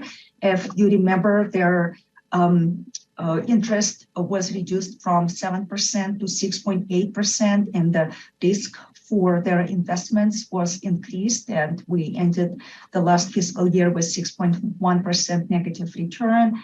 I have not received or found any information whether they're updating their investment strategy at this time. Do we also know whether there is a move among cities and other jurisdictions that use CalPERS in the state to force them to change? I'm not that I heard of. Okay, thank you. I have not heard of that either, Councilmember Wallace. Thank you, Ms. Tikomarova. I appreciate the report, and I'm curious actually with the same thing with the CalPERS unfunded liability. We've come down this year in what we needed to put in the prepayment, but it looks like in one of your slides we're going to be heading in the other direction pretty rapidly over the next 5 years. And I don't know, you don't have your slides up right now, and I couldn't find that exact one in our packet, but we're talking, if I was reading that right, when we went through there, almost 5 million that we're going to be looking at that's unfunded as we move into the next, into 2028, that we basically are going to have to figure out where that's coming from our budget or where we're going to raise that extra revenue. Is that accurate? Well, basically, so if you are able to put the slides back up, and it's page 8 of the PowerPoint, our total pension cost in 2028 will reach approximately 12.5 million. This is projected based on 6.1% loss in the last fiscal year. So unless CalPERS will continue sustaining losses, which will make these numbers even worse, and they don't do it every year. In the last 12 years before that, the last fiscal year, they actually had 12 consecutive years of positive net return. Only the last year was a negative return. So these projections are, at this point, are the worst case scenario unless CalPERS will continue sustaining losses every year. The total cost for the current fiscal year, the total unfunded liability cost is at 6.6 million. And for the next year, it's projected at 7.4 million. And this is based on the loss that was realized in this last fiscal year for CalPERS. Does it answer your question? Yeah, no, it does. Thank you. But I'm curious as well, kind of in looking at this, and I guess in line with Councilwoman Wallace, are there any strategies, when we look at this to and I know a few years back we made some different moves to try to help not have such big unfunded liabilities. Are there different strategies? I would imagine there must be right now. To look at how do we avoid this? I mean, because if this does become reality, or we end up in a place where we're losing 8 to 10%, which is worse than what we're looking at here at 6.1, we could be in a really unhealthy financial situation over this. And so I'm just wondering, kind of what if, and you've somewhat answered that through Ms. Wallace's question, but what can we do? And maybe this is for Mr. Irvin as well. If I may, I'd like to chime in. A tool that Olga and I have been speaking about is a pension stabilization 115 fund that essentially helps to shock absorb the impact to the general fund from any negative gains in the CalPERS fund. So that's basically a irrevocable trust fund that City Council could set up that has money established in it, that when the forecasted assumption rates fall below or when the actual rates fall below our forecast, we could use the monies in that fund to help absorb the impact. That's a tool that we can use locally. We have talked about that, and I think we need to come to council, within the next year to talk about how implementing one of that.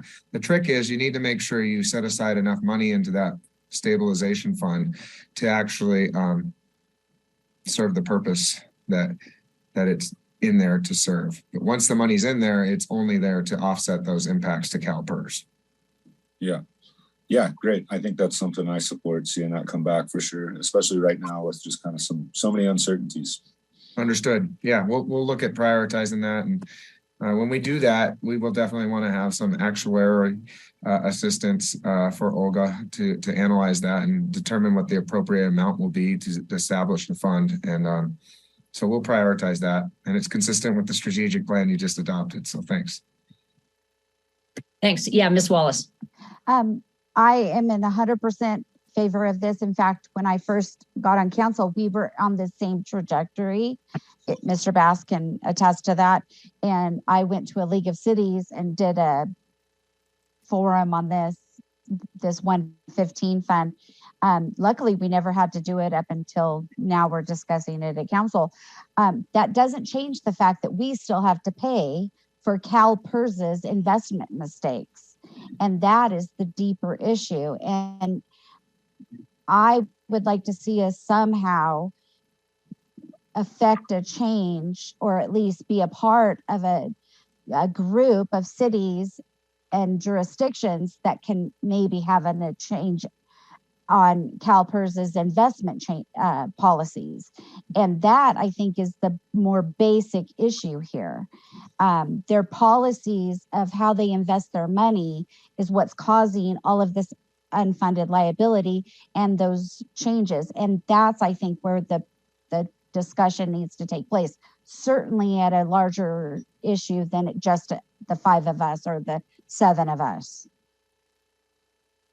Mr. Friedrich, I see your hand. So you just mentioned, Ms. Wallace, Cal cities. Is this something that they're already talking about then? Okay, so no, I don't think so. That, unfortunately, they're not. They just all sort of take it, and that drives me crazy. If I may chime in before Councilmember Friedrich, to that point, this is a topic that's discussed at all of our professional associations that Cal Cities does host. For instance, I was recently at the City Managers Conference, and CalPERS was there discussing, the hit that they took this year and how they, some of the strategies they're proposing to fix it. But it is something that I think, as similar to the items we were talking about, City Council could develop some policy statements and direction that we could go talk to the League of Cities about, and help to spearhead those efforts to at least make sure that Cal Cities has this on their radar and their lobbying efforts to ensure that the cities are being helped in an avenue when we're getting squeezed every direction we turn, left or right. So. Okay, so one last thing. Sorry, Mr. Friedrich. What's the best way for us to go about doing that? I think we can look at when we bring back the legislative agenda, we can look at having that be addressed as part of that. Okay, that sounds great. Thank you. Now, Mr. Friedrich, thank you for waiting. Sure, I just pivoting to a different part of the budget. I think we can see now the benefit of Measure S passing when we look at the need for road reconstruction and snow removal and fire prevention and other key services as the needs for those expenditures increase. So, Mr. Irvin, perhaps this is a question for you as we look at the large, huge and growing potholes on our roads, and I think everyone around town is seeing this. Is it your assessment that what the mid-year adjustment includes enough funding for the state of our roads in this atmospheric river worsened year? Do we need any increases here? Have we fully funded what we can handle this year? Does this account for fixing potholes that are huge craters everywhere? I just wanted to make sure we're adequately taking care of that need. Yeah, so I believe the mid-year budget includes the road rehabilitation money, which is our annual revolving road rehab program, which includes complete tear outs and repaving of road sections. That's anywhere from 3 million to 3.5 million. On top of that, the budget includes road maintenance funding, road maintenance funds that support the operations of the streets maintenance technicians to go out there and actually fill the potholes. And I believe that total is close to $1 million. If you can help verify, Olga, that'd be helpful. That is correct. Okay, great. So my assessment in talking with the Public Works Director is that that is enough for us to tackle these big potholes that are not on the schedule for road rehabilitation this coming year. The other thing that I'd note is in the past few years, the City Council has appropriated funds to purchase new and updated road rehabilitation equipment. So our crews will now have better technology and equipment to tackle these needs in-house rather than outsourcing it and letting it deteriorate to a point where it needs to be rehabbed entirely. Great question. And Ms. Wallace. Sorry, raise hand and mute are on the opposite sides of my screen. I just want to clarify, Mr. Irving, you indicated that we have adequately funded money. We don't need to shift from road rehab or from road repair to road rehab or opposite. We have enough to fulfill all of the obligations in potholes. I just want to make sure that we've done that, because if we need to shift, we can. This is a special year. I just want to make sure that we're funding that appropriately. In speaking with, with the $1 million for the maintenance and speaking with Public Works Director, we feel that that is adequate with our staffing and the availability and the tools we have to fill the potholes this year. And can we give staff the empowerment to shift as necessary? If something was to arise, we can come back to council in a nimble manner and make adjustments. Thank you. You're welcome. Thank you. Important questions. Mr. Robbins. Yeah, I mean, I guess my question's along the same lines. I'm pretty concerned that the amount of funding that's being discussed here for the potholes from this winter's season is, I find that it is disconcerting. I'm not sure that I'm sold that that is enough money to fill the need and the potholes as what we've seen on the roads this year are pretty horrific. So I guess I'm on the same page as Ms. Wallace, Councilwoman Wallace, is that I want to make sure that there is enough flexibility to move funds as needed. But is there a sense in Public Works as to just how much the road conditions are, just how serious the road conditions are in order to make that assessment? I mean, it doesn't seem the damage on the roads and the amount of money being talked about don't quite seem in alignment. And I defer to the experts in the room, but I've got to question that and make sure that that's been done with enough diligence. Understood. If I could please ask Mr. Najad to jump on and provide a status update on your assessment of our roads and the budgeted money and what you forecast for road rehabilitation in-house in the next spring and summer. Yes, Mr. Irvin. As we all know, we have really bad conditions because of the potholes and the severe winter that we had. We have already ordered a lot of cold patch that we're going to be starting filling the potholes very soon, hopefully either today or tomorrow. But we have made enough estimates in terms of what we can do with the temporary potholes. And then we're going to come back during the summertime And for some of the locations, we're going to put the hot mix asphalt so that we can make it more permanent. But at the present time, I think we have made enough assumptions in terms of what we need.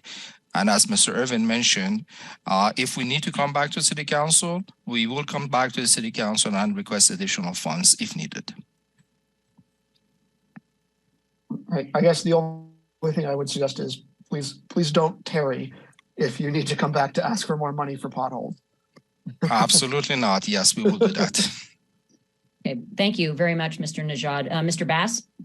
Yeah, thanks, Mr. Najad. And my only recommendation here, I think, you know, $1 million is great for our in-house crews and definitely probably going to keep them busy enough in-house. But why don't we look at, you know, doing an outside contract for the amount of potholes? I mean, the amount of potholes we have is really enormous. And I think that, I think it's great that we're finally seeing $1 million just into maintenance from our public works staff with our equipment. But I think we are at a level to look at going outside.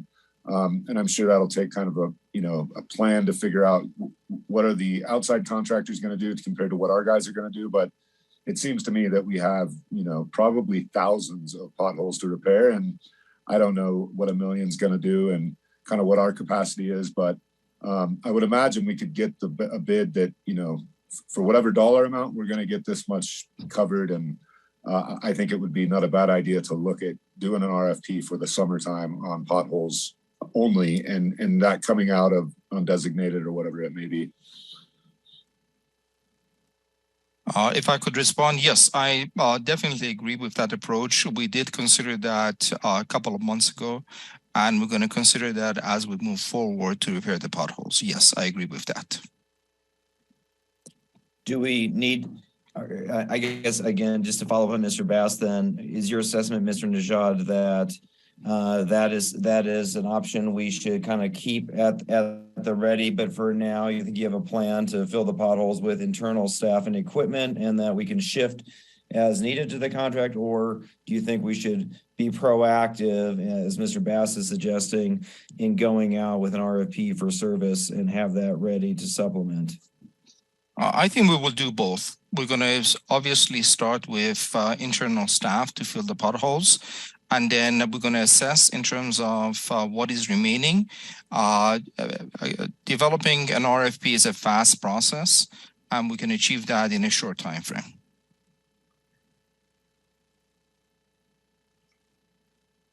Okay, thank you.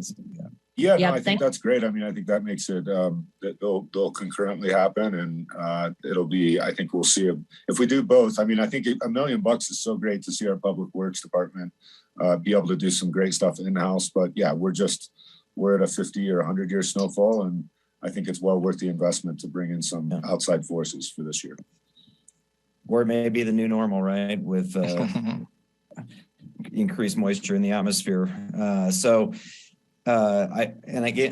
would just say, I think we're in a good position to be able to talk about, wanting to throw more money at this because we have the additional $7 million a year from Measure S, and it's just a good reminder we get what we pay for, and the voters made a choice to assess this revenue enhancement, and now we can look at taking care of these kind of fundamental problems. So I appreciate those responses. I guess we'll stay tuned to see if we can add more to the pot for the pothole fixes. That's really good comments. So Mr. Najad and Mr. Irvin, be sure you let us know because we want to fill those potholes. That's very clear. We will definitely, as soon as this storm passes, things start to thaw out and we get mobilizing on that. Mr. Najad and I will put our head together and evaluate what more may be needed, if at all. So. Okay, thanks very much. Are there any other clarifying questions on the budget? Nope. Okay, if none, thank you very much for that good discussion. Let's turn to public comment. Yeah, we'll go ahead and open up our Zoom platform for anyone who would like to provide public comment on agenda item 26. I do see one hand raised. Mr. Mosier, you're on with council. Yes, can you hear me, Sue? I can hear you, Ed. Okay, good after, almost still good morning. Yeah, just one comment is because this is, has come up from time to time and placing blame on CalPERS for city problems. And yes, there is increased donations to CalPERS from time to time. The economy does tank occasionally, and investments do go down. But let's acknowledge also that tens of millions of city dollars that was invested in redevelopment. Quite over 100 million, and where has been the return? The city went bankrupt due to redevelopment. We couldn't declare bankruptcy, but we did everything a bankrupt city does, that is bankrupt. And we're still really digging out of that hole. So, let's look inward. Most recent, of course, that I raised was, at Whole Foods there in the southwest corner. We didn't get anything in return for the 88 parking spaces that went along with that lot, valued at about 1.3 million by the city's own accounting, 14,500 per space to replace. So, we had a $1.3 million giveaway right there. When you start blaming CalPERS, just also look at ourselves and decisions made in your chamber there over the years with redevelopment and some rather free spending by city managers. Thank you. Thank you, Mr. Mosier. I see no additional public comments at this time, Mayor. Okay, thank you.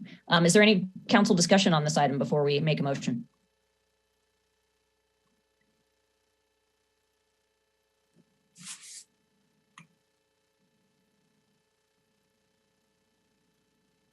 I'm happy to make a motion. Go for it. Okay. I move that we pass a resolution approving the fiscal year 2022 to 2023 mid-year budget adjustments and amendments to the allocated permanent position listing for changes made during mid-year. I'll second, but actually I did have a question that just popped to mind on for I guess Mr. Irvin. If we, with knowing that we want to, you'll just come back with an allocation if we, let's say that we want a $2 million RFP or whatever that comes back, or should that happen right now so that that's not even something you got to come back for since we're doing it? Should we say that we're willing to allocate 1.5 million to outside RFP for pothole repair? I think, that's council's prerogative. You could do that. I don't know if Mr. Najad knows what that specific need number is. So I would say we have time for him to come back. Okay. And I also want to add, I'm sorry, since we have council direction to hold and save up to 2 million from our available undesignated access reserves, we will not request any additional funding to make sure that up to 2 million is available for those needs. Great. Thank you so much. Great. Yeah, thank you. That's good. Yeah. Thank you. Okay. Thank you for the motion and the second, and now we can vote.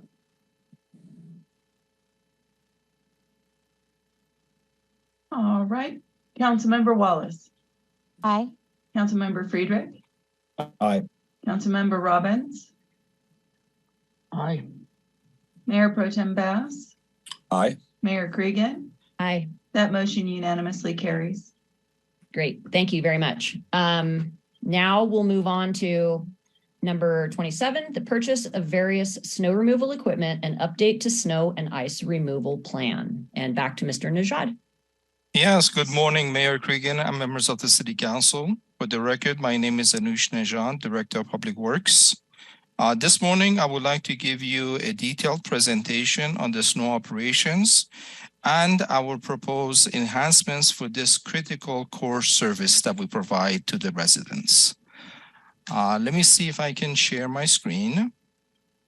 And if not, I do have it here. Yeah, it doesn't allow me. If you would, and I will ask you to advance the slides. You got it. Thank you. So next slide, please. I would like to begin by going over our core mission in terms of snow operations. Public Works and Parks Department, we have a critical mission to keep our transportation network safe and efficient. In order to keep the critical network in a safe manner, we provide sanding, snow removal, de-icing, And on selected roadways, we do close the roadways to be able to mitigate any hazardous traveling conditions. We do this for vehicles, pedestrians, bicyclists throughout the city. Our standard operating procedure is documented in the snow and ice removal plan, which is posted on city's website. Next slide, please. So we just went over this one. Next one, please. So in order to address the snow removal, we have divided the city into 8 operational zones. Each zone is about 30 to 35 lane miles, all about the same street mileage, for a total of 255 lane miles and about 14.5 miles of bike and trail routes. Next slide. We do have challenges with our snow operations, and we have been reviewing our procedures, the equipment that we have, and the personnel needs to be able to address these challenges. Broadly, our goal is to plow all roads, trails, bike paths, and city-owned sidewalks in one 12-hour shift post the storm conditions. However, we often do not achieve this goal. This is due to limited resources and equipment, inability to hire seasonal workers to fill the required staffing level, aging equipment that often breaks down. For example, we have 6 blowers, and this season we have been able to use on the average only about 3 of the blowers. And finally, staff training. This is a very critical issue because it takes an average of 3 to 4 years to have a fully trained staff to be able to maneuver the roadways and do a good job in terms of snow removal. Next slide, please. So what we have been doing is that we have been reviewing our operational goals and our snow removal plan. And in your package, you have an updated plan with the proposed changes that we are recommending. We're proposing the following improvements to our snow operation plan. And the first one, which is the major issue, is the resource. Currently, we assign 1 operator per zone, either during the day shift or the night shift.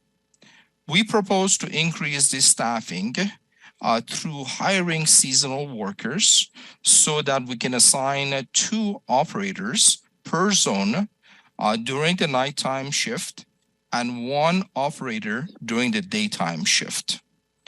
We currently have 23 staff members in our snow removal department. This includes 4 operators that we transfer from the Parks Department and 3 from the Facilities group. In order to achieve the required staffing, we need a total of 28 snow operation staff. This means that we need to hire between 5 to 6 seasonal workers. This year, unfortunately, we have been only able to hire 2, and one of them came at mid-season. In order to attract more seasonal workers, we propose to offer the seasonal workers the MT5 Step 5 position, which is about $36 an hour. With that increase, we hope to be able to attract more seasonal workers.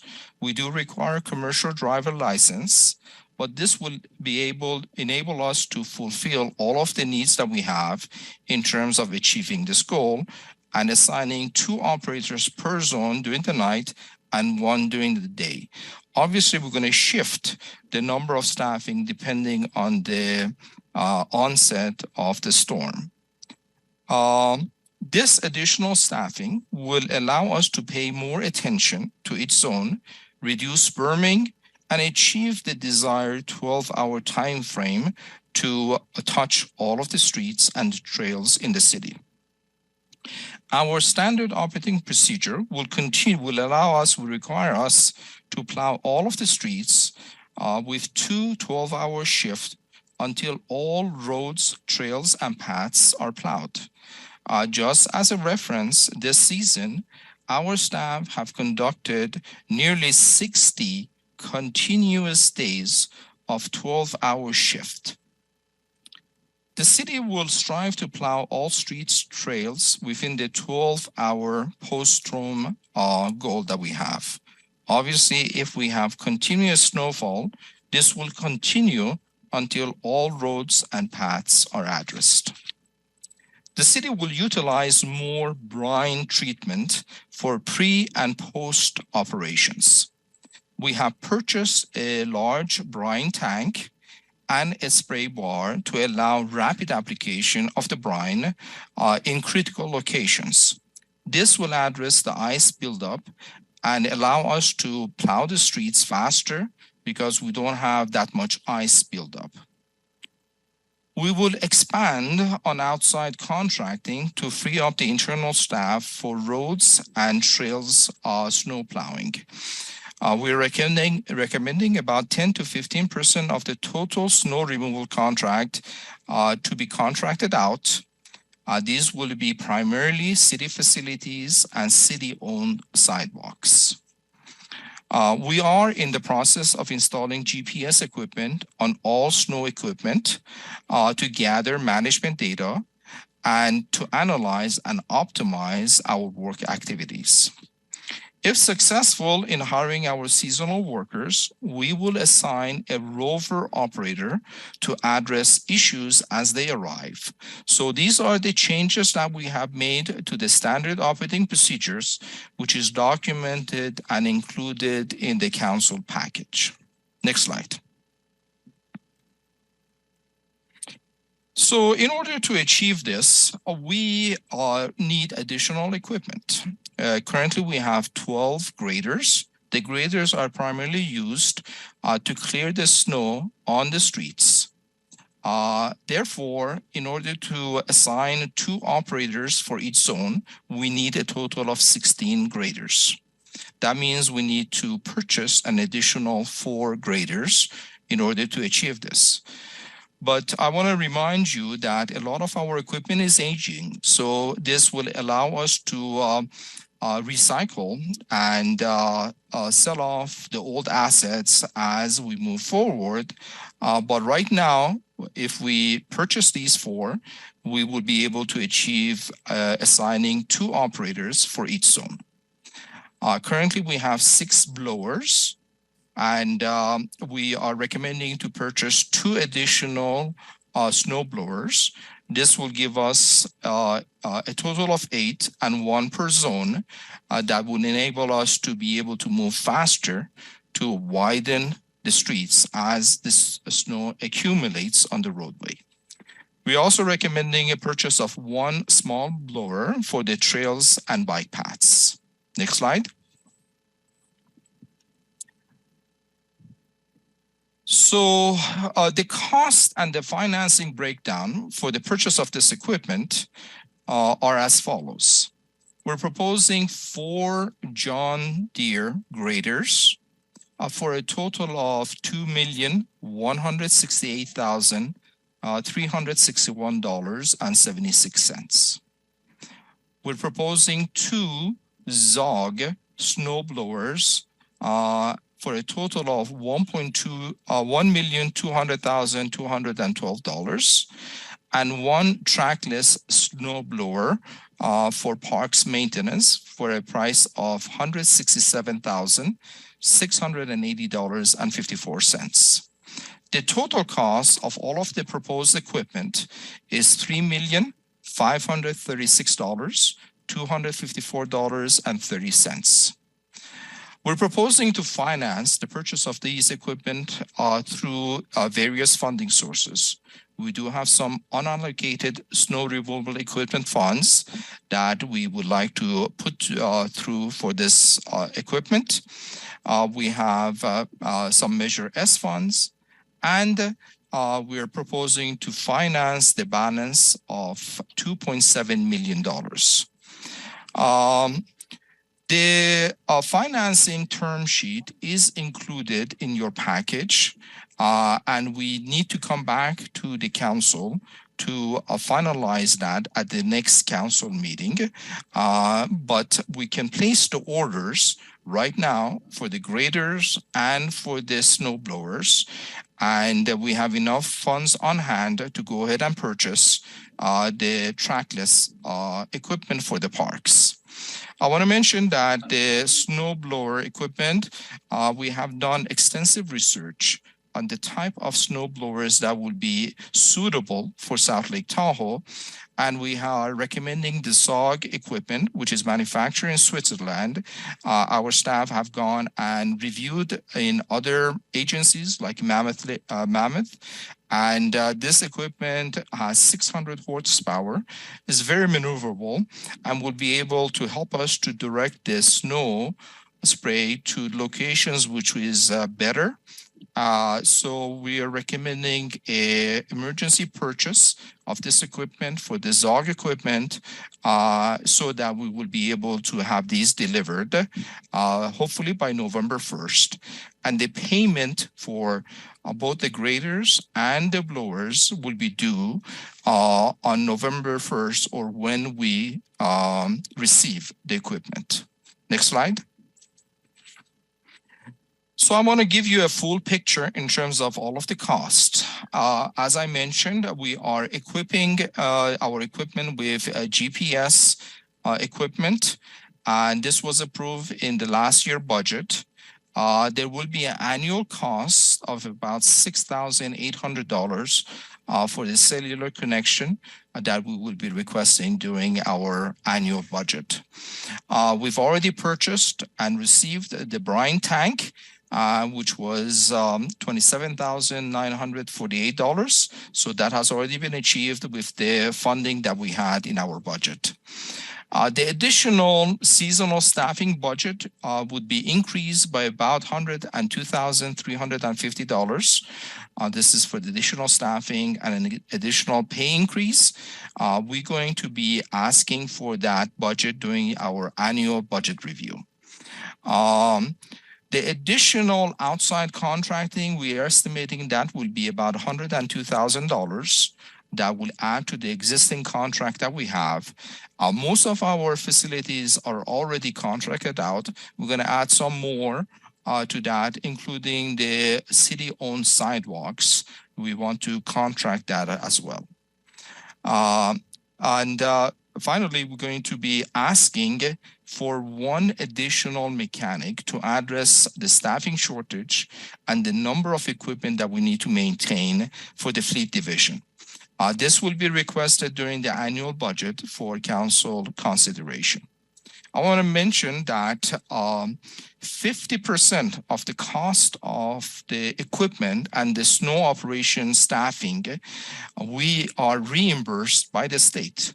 For the equipment, we apply a 10-year life to the equipment depreciation, and then annually we request that, and then eventually we will be paid back 50% through a 10-year time frame. Next slide.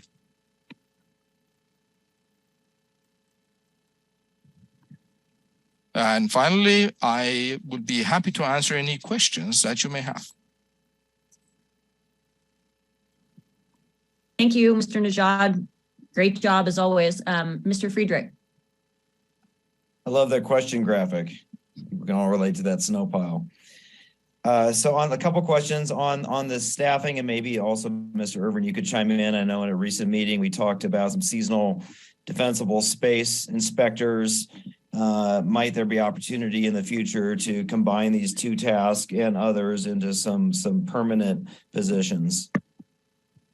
Yeah, Fire Chief Drennan and Public Works Director Najad and myself have met and talked about that. And as the defensible space program is now really in its infancy, Chief Drennan was really hoping that we could implement that with the seasonal work, as we were a little skeptical that the skill sets will have similar crossover.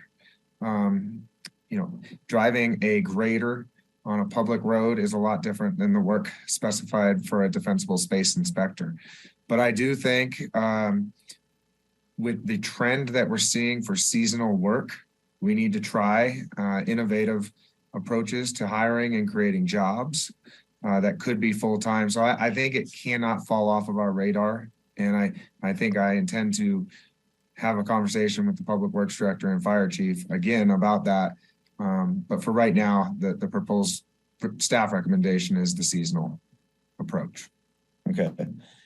Next question is just the foundation upon which we're making these investments. It'd be hard to argue with it if every winter was like this one. We don't need new equipment. So if we were to return to winters that have been kind of more the norm in the last decade, or the forecast where we have increasing rain rather than snow with warming temperatures, would you still recommend these investments? I just want to make sure we're not planning for the future based on this year, which may not be the future norm. That's an excellent question. And yes, as I described, we do have a lot of aging equipment. So most of our equipment that we have, they are between 10 to 20 years old. So eventually we have to replace these equipment. Some of them doesn't even comply with the air quality requirements that we have. So at the present time, we're in compliance, but eventually by 2028, we have to retire some of this equipment. So the investment that we're making will help us, first of all, to achieve the goals that we have. And, I really can't predict the future, but I know that, for example, last year, in December, we had really a severe storm also. But anyways, the investment is not going to go to waste. This is going to allow us to continue replacing the equipment. And we have to come back to you probably in about 5 years, as soon as we pay off the financing, and reevaluate our equipment, see if additional equipment needs to be removed and retired. And we can make an assessment in terms of what we need at that point based on future experiences with snow events. Next question is the small blower for bike trails. Would that also work on sidewalks? Yes, as long as the sidewalk is wide enough for that equipment to be able to go there. Usually, the Parks Department, they use the handheld blower and they walk through the sidewalks to clear those. Okay, I'll save the next question for the discussion phase, which is about investigating a city role for helping to clear all sidewalks as a public service, just like we clear the roads. Like you mentioned, we have a responsibility for making all modes of transportation, including pedestrian, safe. And I think it's fair to say that the current system is not clearing all the sidewalks. And we've talked about fines and other ways to achieve that. In the discussion phase, I'd like to bring back a consideration of what could be a city role in partnership with businesses and others to approach that differently. But that's not a question. I'll discuss, save that for the discussion phase. Okay. I'm sorry, Mayor Cregan. Would you like me to respond to you right now or just wait? Well, sure, if you'd like to. So yeah, like could there be something that you consider? I guess my question would be, could you evaluate options for the city to play kind of at least a facilitating role, if not a lead role, in managing snow removal on all the sidewalks, whether it's alone, in partnership with businesses, et cetera, so the job gets done in a way that we do it for the roads that we're currently not accomplishing it for pedestrian infrastructure?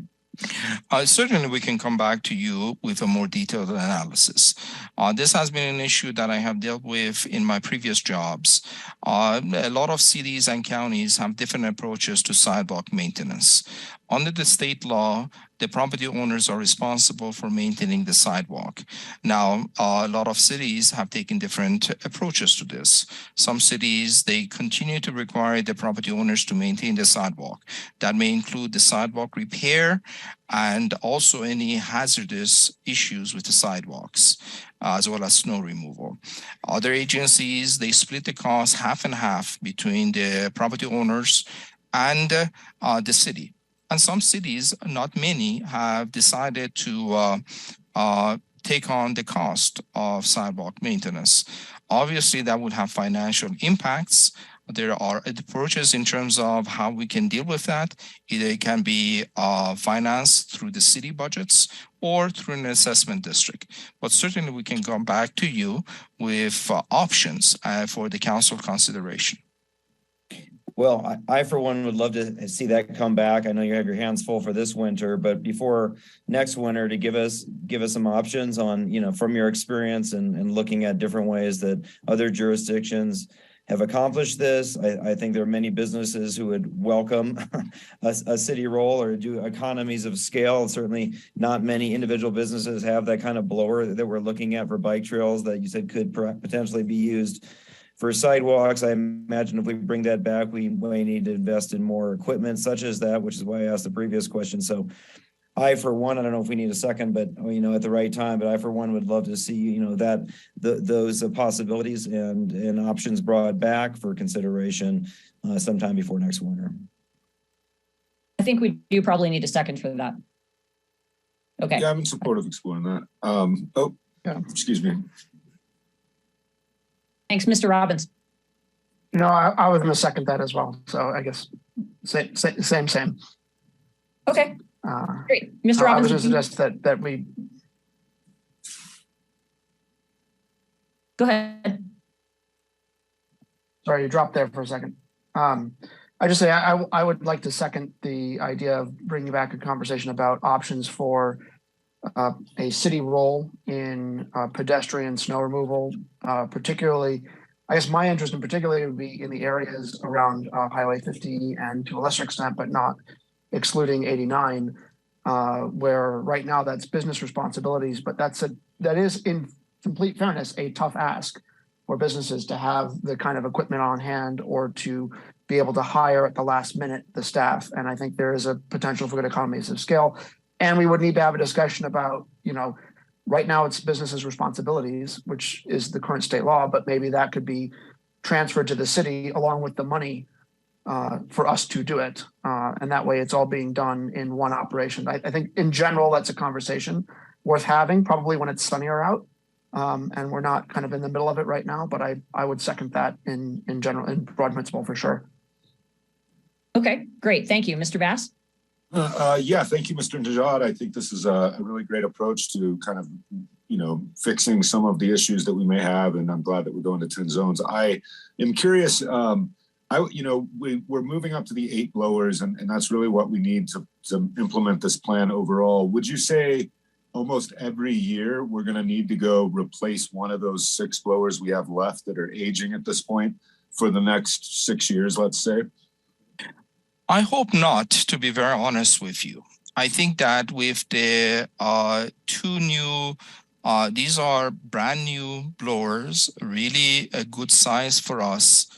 I think that we can achieve the goals that we have. But certainly every year we have to evaluate the equipment needs that we have. I know that we have one blower, which is tier 0 on the air quality that we need to replace very soon. So as we move forward, certainly the fleet manager and myself, we're going to evaluate our needs. We want to make prudent decisions in terms of the equipment. Obviously, these are very expensive equipment, but we want to evaluate this, and we certainly will come back to you. But these 2 new blowers that we are recommending to be purchased, I think will help us significantly in terms of the mission that we have. Great. And I guess one of my curiosities in asking that is that, you know, if we're gonna commit, and I think we, you know, snow removal is a core service, I think we do need to commit to replacing the equipment on a schedule. And with this company out of Switzerland, I see we're buying this from Hardline Equipment, I believe out of Colorado. I imagine that's who supports us in parts and those kind of things. But is there the potential to try to approach this company out of Switzerland if we did have a replacement schedule? To say, look, you know, this is the commitment the city is making, but with that equipment, we would like to have a higher level of support or whatever. I don't know those arrangements, but I would imagine if we had that kind of schedule or made that kind of commitment, we would kind of maybe be able to make that that relationship, I guess you could say, with this producer. Absolutely. I think that, you know, we develop relationship with these manufacturers. We expect them to support us, and we certainly will make that, request that commitment from them before we place the order. Okay, great. And then, yeah, I guess my only point would be if there is a need to have a further commitment, if that helps you in that relationship building, it'd be something that I would support kind of us at a further time, showing that, yeah, we have commitments to replace this equipment on a schedule. And then going to the graders, the John Deere, and I may be just confused. Are our other graders that we just bought a few years ago Caterpillar? We have a combination. We have Caterpillars and we have John Deere's as well. So I don't know what was the last purchase that we made, but I think you are correct. It was Caterpillar.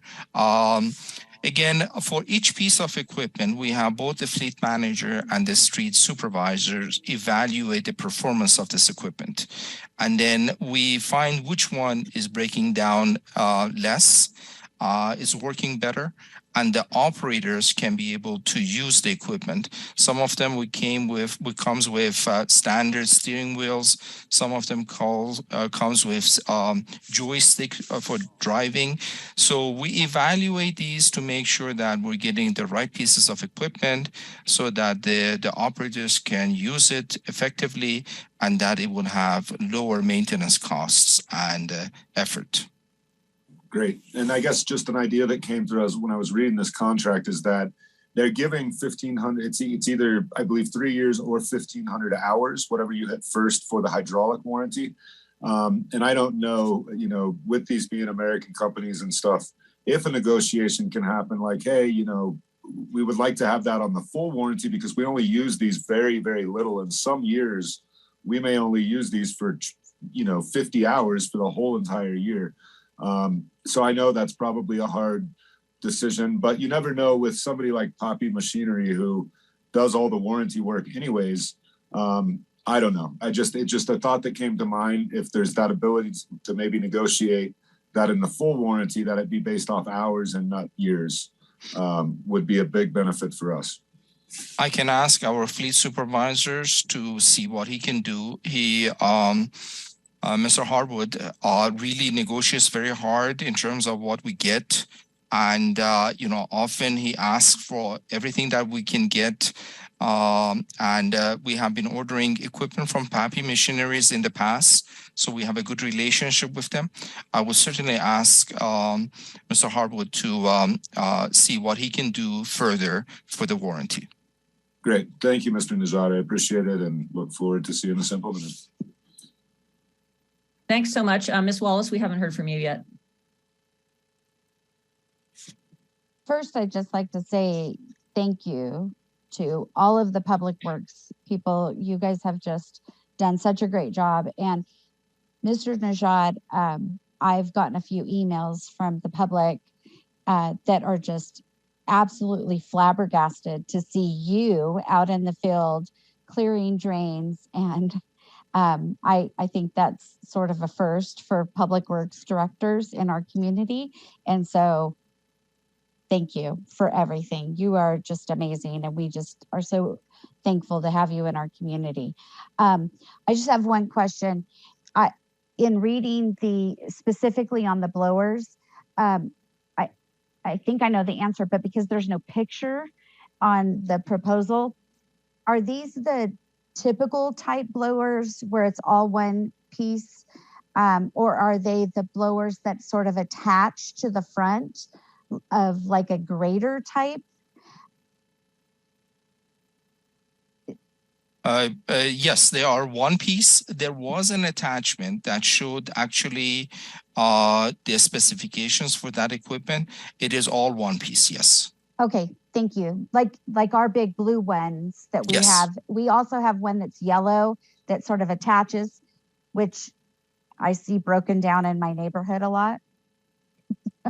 Okay, thank you. That's all. Thank you, Mr. Robbins. You have another clarifying question? Yeah, sorry, I actually didn't. My first comment was just to second John's motion. I didn't actually get a chance to ask my proper question. Apologies for the Zoom confusion there. My question for Mr. Najad was, can you talk first, when you mentioned we have 6 blowers, are those 6 blowers that are assigned all to city streets, or are those 6 blowers total? Because I know we have some equipment in city inventory that's assigned to the airport. And I just wanted to clarify equipment and distinguish between equipments that is allocated to the airport snow removal versus allocated to to civilian street, regular street snow removal? Yes, Mr. Robbins, thank you for that clarification question. These are only the streets. The airport has their own blower, two blowers, one a large one, and last year we purchased a multi-hog unit. And in fact, just adding that unit plus a loader has really helped the airport operation significantly. And this is what we hope to achieve on the streets. But airport has its own inventory. The 6 that we have does not include the airport. Okay, very good. And then I was wondering if you could comment, I recognize you may not have like actual statistics handy, but if you could comment on the uptime, that is the actual utilization time for the existing 6 blowers that we have. What is the rate at which they are relative to the amount that they would need to be used versus the amount that they're actually available to be used? That is, how much time have they spent in maintenance versus actually being in operation when they need to be in operation? I don't have the exact information. Again, with the Understood, yeah. installation of the GPS equipment, we're going to be able to gather all of that data. I can tell you on the average that from the 6, only 3 has been working.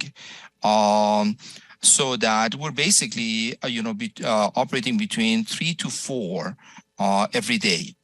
And so on the average, we have been able to use 50% of the equipment. So it would be broadly, without not asking for it to be like to the decimal, but broadly you would say that our equipment uptime is about 50%. For the blower, for the blower component, yes. Would you agree that that's probably not a good figure, and that's a good reason to purchase new equipment? It is not just about expanding capacity, but about increasing uptime on existing, increasing fleet uptime overall by being able to either retire out old equipment or just provide more equipment so that we can be operating at a higher readiness and higher capacity. Because 6 blowers is great, but realistically we have 3 or 4 maybe at a time.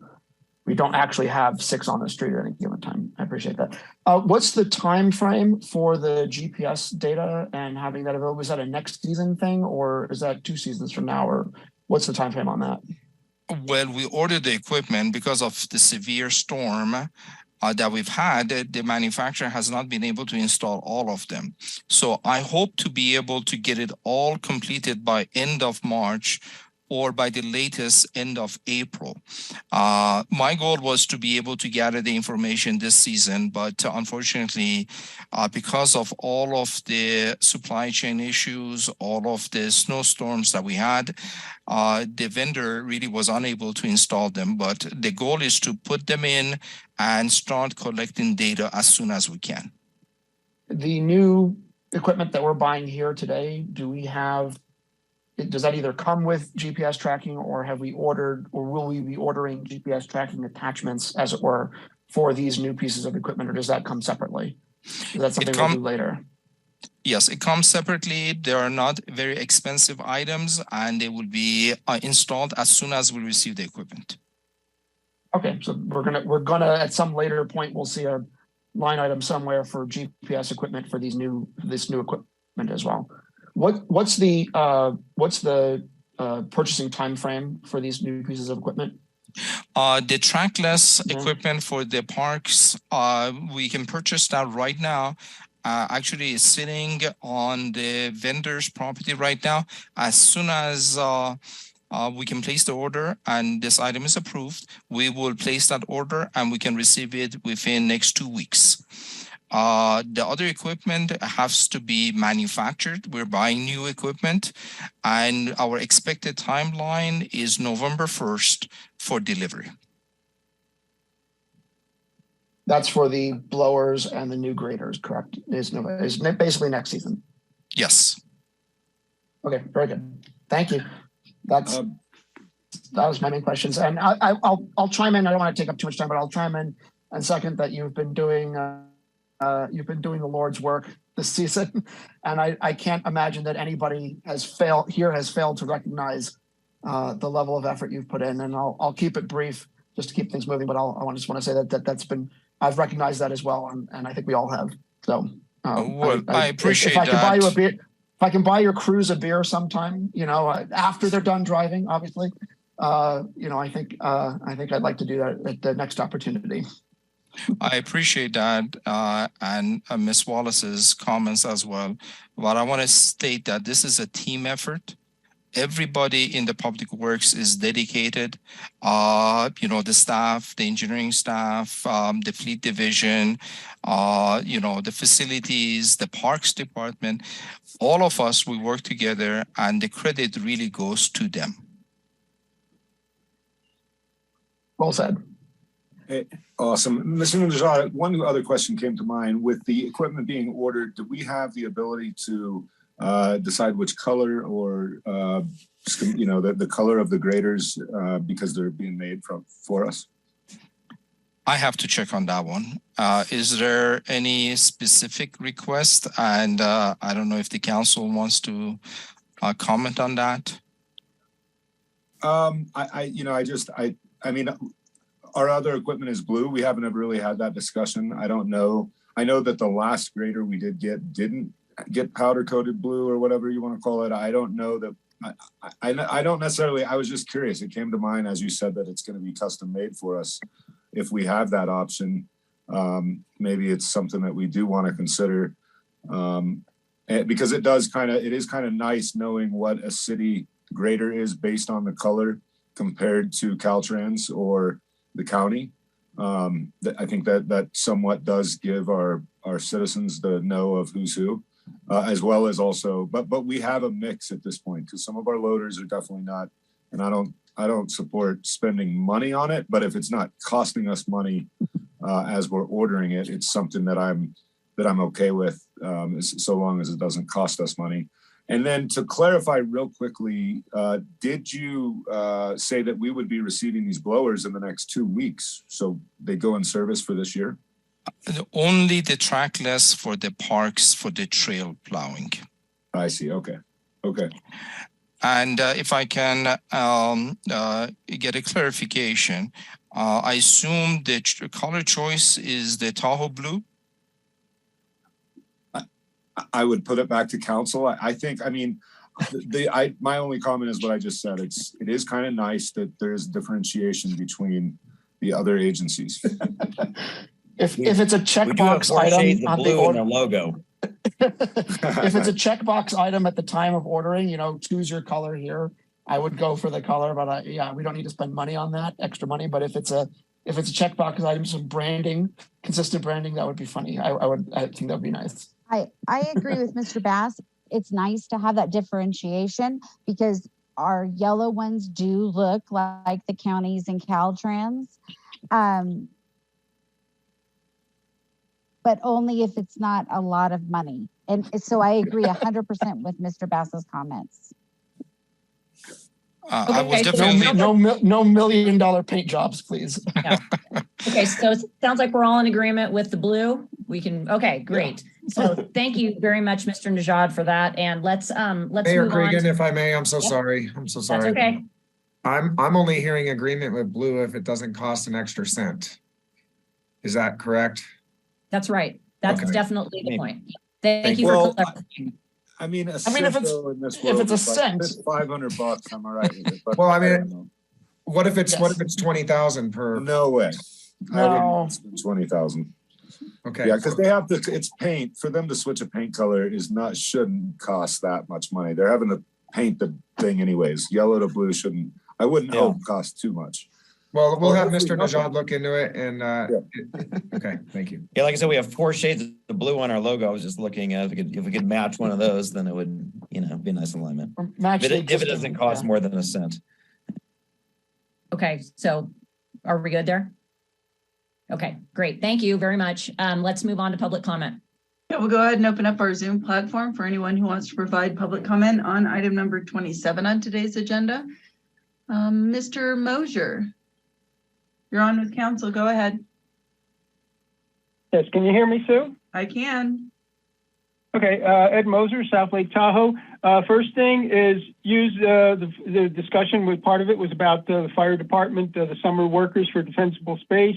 I don't know if you can really take a guy that throws limbs into a chipper for snowplow drivers, but you could use them definitely for sidewalk and bike path snow removal. That's something more along the line and a lot easier to run a hand snow blower or a small tractor for the bike path snow removal. So that would be a good job for them in the winter and to hire full time. Also, Mr. Friedrich, you mentioned about future years. Well, along with global warming, we're finding that there's more moisture in the storms and more atmospheric rivers. We've gotten 11 so far, and they're coming in December instead of March and April now. So, you don't know what the future years are going to hold. It could possibly be worse than this year, even occasionally. Also is the snow blowers. It's nice to get the 2 new ones, and hopefully they work better. I spoke to you last year, Mr. Najad, about the snow blowing in the neighborhood here at Lakeside Park and all the damage, thousands of dollars of damage that was done. Whoever's been doing it this year has done a much better job, has been a lot more careful and a lot more cautious, and just very minimal damage, and has done about as good a job as you could expect under this extenuating circumstances. So appreciate the attention to detail more there, and whoever's doing the work. And the big item is, with all the money you're spending, we really need at least 2 and possibly more snow melting machines. There's gridlock here in the tourist core and throughout the city. When you have this much snow, or even in normal winters, there are areas that it's necessary. That's why other cities have them, that have even a lot less snow than we get, or the potential for less snow. The motels have nowhere to store snow. They want to have every one of their parking spaces cleared so they can have their guests a place to park. If you want them to get out and use transit or to walk, they got to put their car somewhere and leave it there. So there's nowhere for snow storage really in most of these motels. The planning was not for that. So they end up putting it on the street and on city-owned property, in the catch basins, where in case of rain on top of snow, where you could have flooding incidents, it greatly reduces the area and volume that the catch basins can hold, and you'll have overflow and flooding. So you really need, number one item is you need snow melting machines. And I don't know why you refuse all these years to not get any when it makes the most sense. And everybody I've talked to agrees that that makes sense, and is something, especially in the tourist core, that you need here. So, you don't have complete streets and so there's berms on the side. People have nowhere to walk, nowhere to drive. All right, thank you, Mr. Mosier. Your time is up. Thank you. Thank you. All right, it doesn't appear that there's any additional public comments at this time, Mayor. Okay, thank you. So we've already had quite a bit of discussion on this topic, but we can have some more. Mr. Robbins. Yeah, the topic of snow melting keeps coming up whenever we talk about equipment. My 2 cents on that is that that's problematic for a number of reasons, and I think it's worth a little bit of conversation. The best as I understand it, unless I'm completely missing out on something, that uses a huge amount of energy in order to you have to raise the temperature of an enormous amount of water, which has an extremely high heat capacity, in order to melt it. So you're going to burn an enormous amount of natural gas in order to do that, which is a lot of money. Also, the snow melting, you've got to transport the snow to wherever your snow melter is, which is another problem in and of itself. But what it does raise the question of, the underlying issue is not snow melt versus not snow melt. It's that local businesses don't have anywhere to store snow, and melting has been consistently suggested, or Mr. Mosier's consistently suggested melting equipment as a way to address that problem. I think snow melting may not be a good approach unless we have some abundance of cheap, clean energy, which we don't.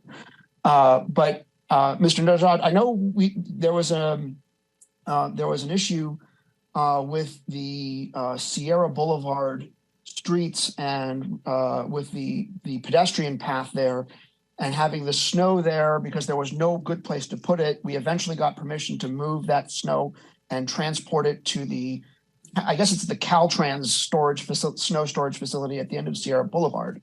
And so whereas yeah, I get melting would be great if we had cheap free energy.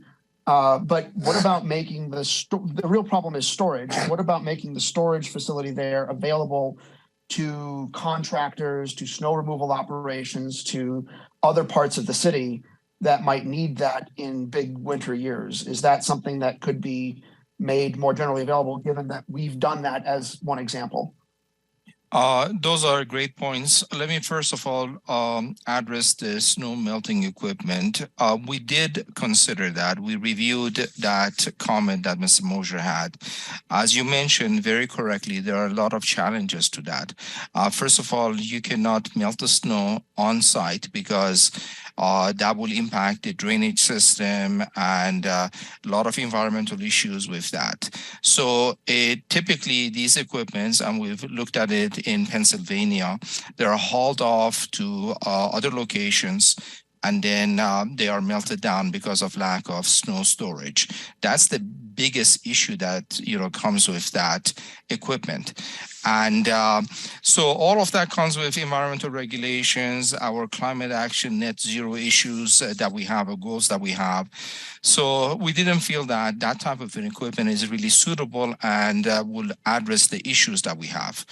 As you have mentioned, we do have an agreement with Caltrans to use their yard on the Sierra Boulevard. We have permission to go dump snow and also all of the spoils that we collect with the Vector equipment on that site. So we do have an agreement in place, and we have been doing that. I have actually reached out to Caltrans to see if they are open to allow other agencies, including Liberty, for example, to dump snow. Unfortunately, they were not open to that suggestion. And that also is very clear that they're not open to that suggestion with private parties, because they're really not sure what will be dumped on that site. They will be responsible for any cleanup work. So we have checked with that, and unfortunately that is not available at the present time with Caltrans. Only the city can do it because we do have an agreement in place with Caltrans. It's really frustrating to hear that they're not willing to work with, have some kind of bonded, licensed bonded, not just anybody can dump their snow there, but to have certain crews be allowed to do that for regional businesses. That's a pretty frustrating outcome. I'm not sure where we can go from there, but it'd be nice to figure out if we could make that somehow work. And I'm not sure what options are open to us in that end. If the city can the city contract to do snow removal, hauling of snow for private businesses as a fee for service that we can then use to dump in that lot, and that way we could do that as an intermediary? I don't know. I mean, I'm not sure if we're getting too far off topic here on this, but it would be nice to be able to make that snow storage available for storage of other people's snow than just the cities and Caltrans's, because it's a huge facility. It's a huge lot. It is a huge lot, but they also have concerns about capacity. They have equipment over there, so that will add to their efforts in terms of maintaining that yard. So we certainly can discuss it further with Caltrans, but for this season, certainly they were not open to that, but that's something that can be discussed with them in the future. All right. Yeah, following up on that real quick, I think that there's, you bring up a good point. I would say that I would want to hear from some of our snow removal guys from the private side if that's a very real need. And I think we've got properties we could possibly look at. I'm thinking Campground by the Lake or possibly some other areas. But that's a better so idea. far, I haven't necessarily heard anybody not having a place. But if that does come up, I think they should approach the city, and I'm sure we can figure out something. But we've had quite a bit of melt here in the last few days, and it seems like we're at a much kind of more manageable point at this. So, but yeah, I think that this is great. I think we're moving in the right direction. I do want to say that we should have a further discussion about a schedule for the blower replacement and kind of get into that later. But I think for now, this is a great move. So if nobody else has anything else to say, I will throw forward the motion. All right, I'll put forward a motion that we pass a resolution authorizing the purchase of one trackless snowblower for parks maintenance from Schaefer Equipment Company, Inc. through Houston Galveston Area Council cooperative agreement for $176,680.54. That we purchased 4 John Deere graders from Poppy Machinery through Sourcewell cooperative agreement for $2,168,360.76. And 2 Zog Rolba 3000 snowblowers for a total of $1,200,212 from Hardline Equipment based on emergency purchase sole source justification for specialized equipment per city SLTCC 3.45.070 and approving related fiscal year 2022 to 2023 budget amendments and receive report from staff regarding update to snow operational plan. Second. Thanks very much for the motion and the second. That was a long one. Ms. Blankenship, we can vote. Councilmember Wallace. Aye. Councilmember Friedrich. Aye. Councilmember Robbins. Aye. Mayor Pro Tem Bass. Aye. Mayor Cregan. Aye. That motion unanimously carries. Great. Thanks so much, Mr. Najad, to you and your team for everything that you're doing for our city this winter that will someday end.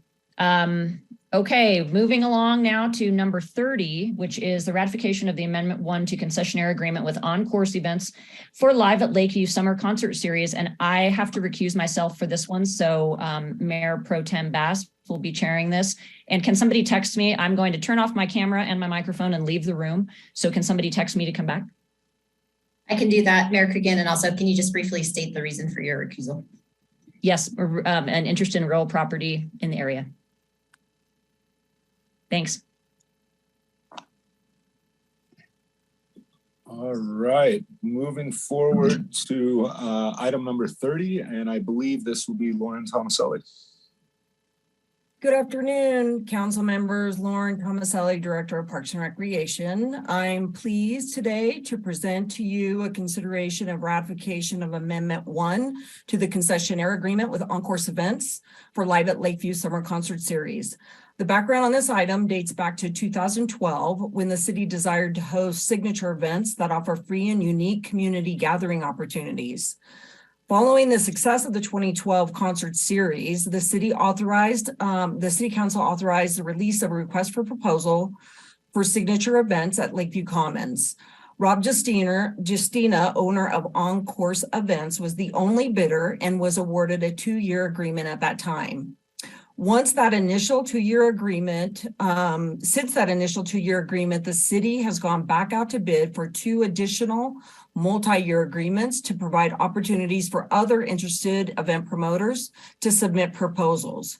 With each RFP released, On-Course Events was the only respondent. As a result, the city has issued multi-year agreements with On-Course Events in 2015 and most recently in 2019. The 2019 agreement was issued for 36 months with an option to extend for 2 additional 12-month periods based on the mutual agreement of both parties. The initial 36-month term expired on November 5th, 2022. On September 12th, 2022, city staff reached out to On-Course Events to discuss the option to extend as provided by the contract terms. On November 4th, 2022, the producer confirmed his desire to extend with a request to increase funding from the city by $5,000 annually. All of the previous agreements included some level of cash donation between $2,500 to $5,000 annually from the city, as well as in-kind contributions for city staff time to support the weekly events. The recent estimate for total in-kind contributions and cash contributions from the city is $24,246. Over the last 10 years, On-Course Events has produced Live at Lakeview with the exception of 2020 and 2021 due to the pandemic. In that time, costs of production, artist rates, staff costs, and materials have increased. Increased costs combined with the loss of 2 seasons due to the pandemic are justification from the producer to request the additional $5,000 annually. So should City Council move to approve Amendment 1, the city would be obligated to now $10,000 in cash donation per year, in addition to an estimated $19,246 in-kind contribution for the next 2 summer seasons, bringing the total cost of cash donations and in-kind contribution annually to $29,246.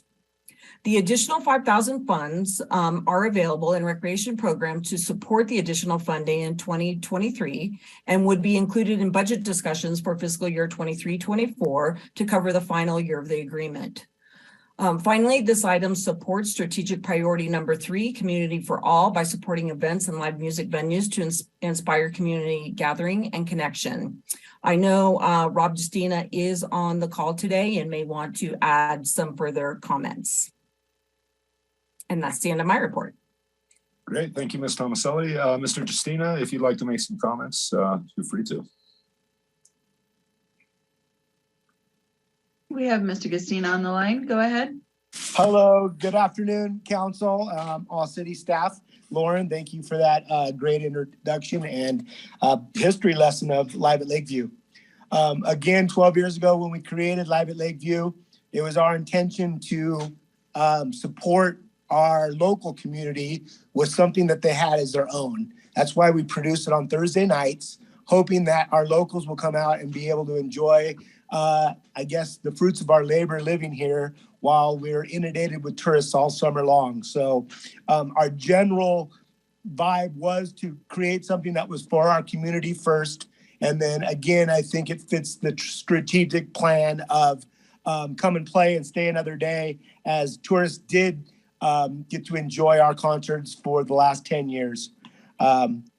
Again, I think it's a great thing for our community, and I'm just here trying to, raise a little more funds to make it a little more successful. Obviously, our costs in the last 2 years have gone up tremendously, and we just want to be able to have quality acts and a great event down there as we continue on into the future. I really have nothing further. I just, again, hope that I can continue to have the support of the city to keep creating this great event for our community. Thank you. Great. Thank you so much, Mr. Justina. And so, council, are there any questions for Mrs. Tomaselli or Mr. Justina? All right, seeing none. I have a quick question. Oh yeah, go ahead. First of all, this is such a great event, and this is, like you said, I know we had a strategic plan item to promote live music venues, and this is one of the best we have for sure. And you saw last year the hunger for live music after a couple of years off. So I just want to thank you, Mr. Justina, for your stepping up to the plate. I, again, noted that you were the only one 10 years ago, and you're still doing it. So kudos to you. Just so a quick question, kind of building another part of our strategic plan for reducing carbon footprint. I know there was some discussion of bringing electrical service to the vendors, the food vendors in particular, to replace generators. Any further work on that front? Or maybe this is a city question. I would love to speak on it. Yeah, go right ahead, Richard. Yeah, go right ahead.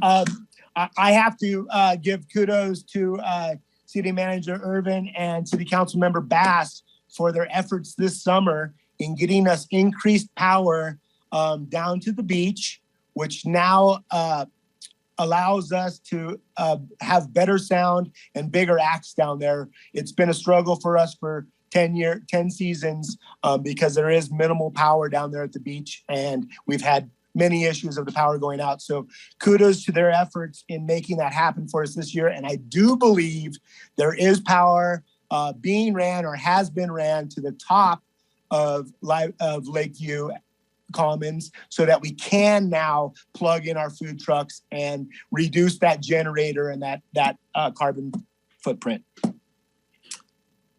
Yeah, thanks. And we can ask Mr. Najad to clarify. I do believe that it was possibly in the work plan. I'm not sure if it was completed. And this was something actually I was going to ask for some council direction on, just because we need a little bit of equipment, really basic stuff. But anyways, we can talk about that now. Maybe the first thing we'll do is ask Mr. Najad, did we get the other 50 amp plug that was essentially going to go right below the panel that is next to the entrance of the men's bathroom? Do you know if that was installed? That has not been installed yet. Okay. That one is I think as we walk through it, if I remember right, it's a pretty simple thing. So I think we'll be able to accomplish that, I would say, before Live at Lakeview begins. And then the equipment purchases are essentially the cable leads that go from those 50 amp plugs that will go to spider boxes that essentially split those 50 amps into different plugs. And so we're going to need, probably a few 100 feet of those cables, and about, 5 spider boxes would make it to where we don't have to ever run a generator up on the street for our vendors, and then would also power the stage. And so, and I can I'll send you an email, Mr. Najad, just on my ideas of that stuff. But in the later time, in events that are actually paid events, we of course can rent that equipment for cost recovery. For a free event like this, I would think we would always, have that there, but it definitely is in line with our sustainability goals. We don't want people running generators, and that's kind of the last piece of that pie to make it work. We will prioritize getting all that done before this season's events. Right. Great.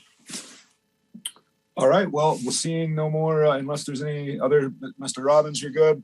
We will take this to public comment. Yeah, we'll go ahead and open up this item for anyone on Zoom who would like to provide a public comment. There are no public comments at this time. All right. Unless there's any further discussion, looking for a motion. Yeah, I'm just on board with I was going to second I was going to have my own point about the generators, but you already covered that topic pretty thoroughly. So getting that event, I all in support, and particularly getting that event fully electrified so that we're not running generators for the vendors at all, not just reducing, but eliminating the need for those generators. It also just cuts on the vibe of the place, having, those like noisy generators. They're gross. It's not just yes, there's the environmental aspect of it, and there's all that, but it also just makes it nicer. It makes it a better event. But I'm very glad to see that that's moving forward. And, I know we also talked about staff with taking that, there's been discussions with staff about taking that approach of electrifying special events like Lakeview and applying it more broadly across the city, in the same way that we're going to electrify Lakeview. Electrifying the ski run farmers market is a high priority item for the same of the same nature. So the more we do stuff like that, I think the better. I'll build on that and say in strong support of such a great community building event, and in the good work, excellent work that Mr. Justina has done to create this venue. I would move that we pass a motion authorizing and directing the mayor to execute the ratification of Amendment 1 to the agreement with On Course Events to extend the agreement for 2 years and for $5,000 of additional funding annually for 2023 and 2024 to produce Live at Lakeview Summer Concert Series. Quick question, would we be directing the mayor or directing the mayor pro tem to do it? Mayor pro tem. I'm acting as the mayor, so yeah. Okay, I wasn't sure if that needed to be in the motion. It doesn't necessarily need to be in the motion, but it's okay either way. Okay, very good. Then I second that. Or third? I believe Ms. Wallace already seconded, but I'll go ahead and take the vote. Councilmember Wallace. Aye. Councilmember Friedrich. Aye. Councilmember Robbins. Aye. Mayor Pro Tem Bass. Aye. That motion carries. Great, and somebody will text the mayor and we'll let her resume the meeting.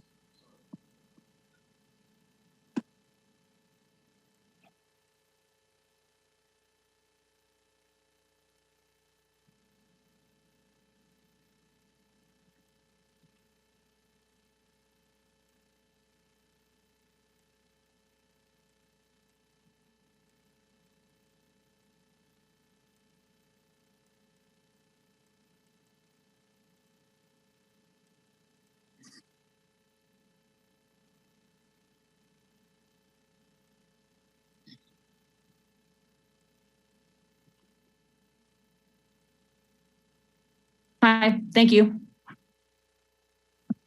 Now we'll move on to our last item, which is item 31, City Council South Shore Transit Subcommittee, Ms. Blankenship.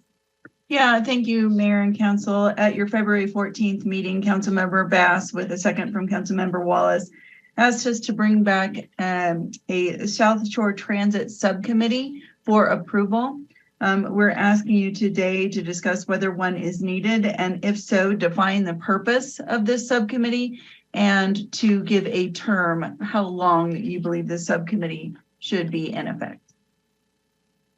And that's all I have for you. Okay. Does anybody have any clarifying questions? Yes, Mr. Robbins. Clarifying questions or discussion, or we want to go to discussion, just clarifying questions. Yes. So we're limited to 2 members of the city council per Brown Act for this. Is that, I just want to verify that that's correct. That is correct. This is an ad hoc committee. All right, very good. That would be my clarifying question. Okay. Any other clarifying questions? Okay, then we'll go to public comment. We'll go ahead and open up our Zoom platform for anyone who would like to provide public comment on agenda item 31. There are no public comments, Mayor. Okay, great. Thank you. Mr. Bass, would you like to talk about this first? Yeah, thanks, Mayor. So yeah, I think this is a great move for us, and the timing of it is very correct with all that's going on. Essentially, as we've made in our strategic plan a priority to look at different deliveries around transit and the needs to figure out a better delivery model, essentially, and what we can do. And I think we've seen great success with the Lake Link, and I think the same type of delivery model may come out of as far as just outsourcing the ability to run our main line and those kind of things. But this committee's work is essentially how are we going to get there, and really making the recommendations of around kind of what is the best roadmap, and then doing that work to bring back to council, to bring to the TTD board. And most likely, if El Dorado County decides to join our committee, would be bringing the work of this committee back to the Board of Supervisors in El Dorado County.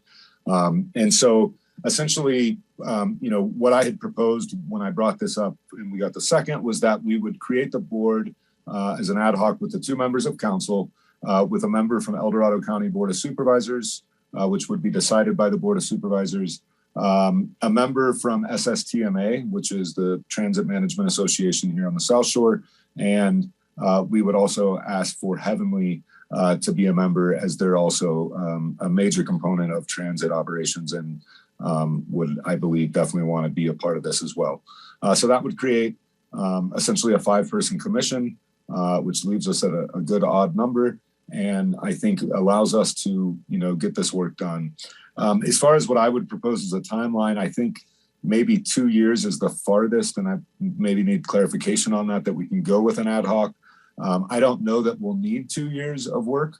I think what could come out of this commission is that we end up with more of a permanent transit committee if it were to be something that we're the ones responsible or recipients of our transit funds, and we're creating the RFP that is managing that transit contract. At that point, it may be a recommendation of this commission or committee that we create something like a transit committee. But again, that's kind of the work that would come from this, and I would say we go as far out as we can on the kind of timeline. So to me, I think that's 2 years. Maybe that's not, but I think that is what we can do for an ad hoc or temporary committee.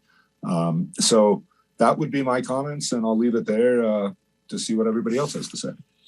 Councilmember Bass, just to answer your question on kind of the limits of an ad hoc subcommittee, in order to avoid being considered a standing committee under the Brown Act, where you'd have to do the notice and public meetings and all that. You could either do a time certain, so like you're saying 2 years, or you could do it once a certain milestone is reached. And I would leave to council to decide what makes more sense. Okay, Ms. Blankenship, do you have a comment? Well, actually, we do have a hand raised. I was wondering if you would give Mr. Mosier backsies and let him make a public comment on this item. Sure. Okay. All right, Mr. Mosier, you're on with council. Yes, thank you, Sue. Yeah, a question I have is you're calling this a subcommittee of the city council, and are you allowed to actually then have other outside members? Because Mr. Bass uses the term commission also. So difference between a council subcommittee and a commission when you're bringing in outside agencies and outside governments. So this isn't really a true correct me if I'm wrong, but not a true subcommittee then of the city council. You are creating, in effect, a commission. So, we just like that answered. And I do think that whatever you do create, you need to have, and especially if you're going to be going out a year or two here, you do need to have a public input and meetings before the public, open to the public on an issue such as this, and the importance of it. So I would look, at creating a way to open that up and to have that happen. Thank you. Thank you, Mr. Mosier.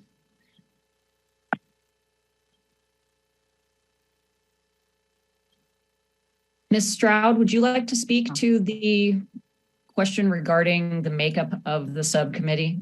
Because this is a city council subcommittee, but we have other subcommittees that have, almost all of them have other members other than the two of us. All council is doing today is choosing which two council members you want to represent you as an ad hoc subcommittee, and then it would be up to the other entities to decide if they want to participate at all. And this would be similar to like the 2x2s we have with El Dorado County and the school district, where we have two council members meeting with two members of their boards. Okay, that was the exact analogy I drew. Ms. Wallace, did you want to comment? I would just like to, I know Mr. Bass, because of his involvement in transit, should absolutely be a part of this for sure. And I would like to put my hat in the ring, metaphorically,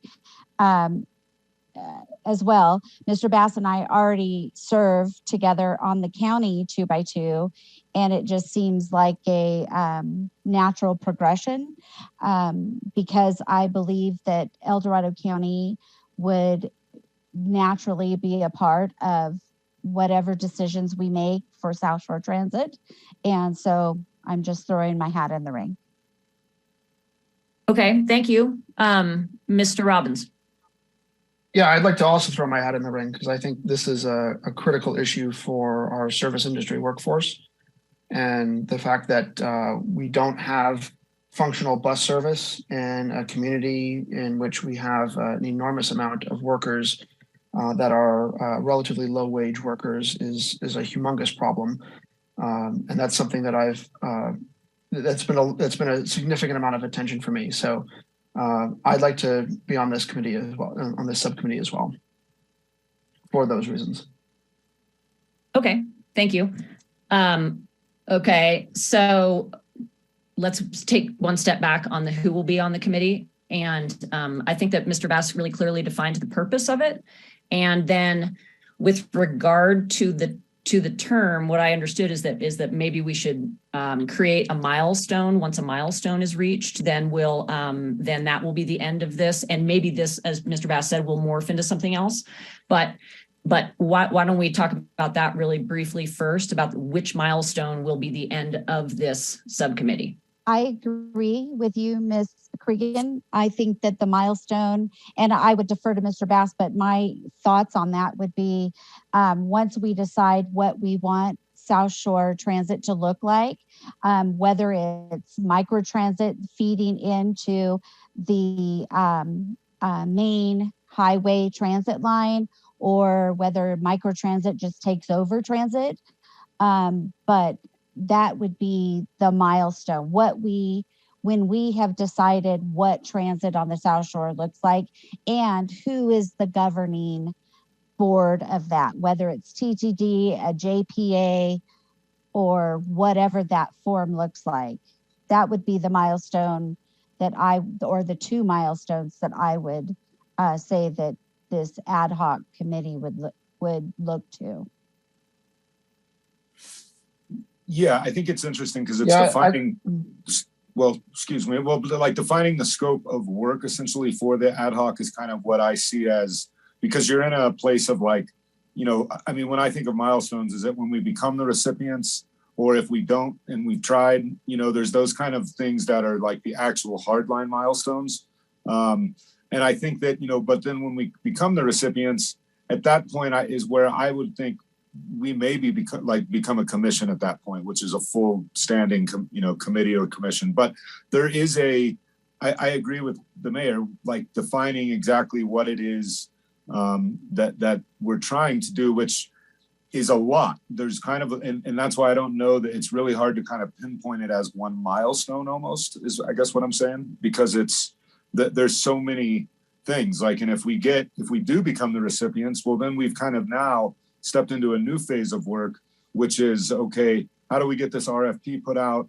And what does it look like to manage this contract for the city, which is very possibly employees that we need to add to be grant recipients of that much federal funding, and on and on and on. So that's a little bit why, because we can either do either or. We can either say 2 years or define the milestones, is how I heard it from Ms. Stroud. So yeah, those are just my thoughts right away, but I could kind of go either way. So yeah.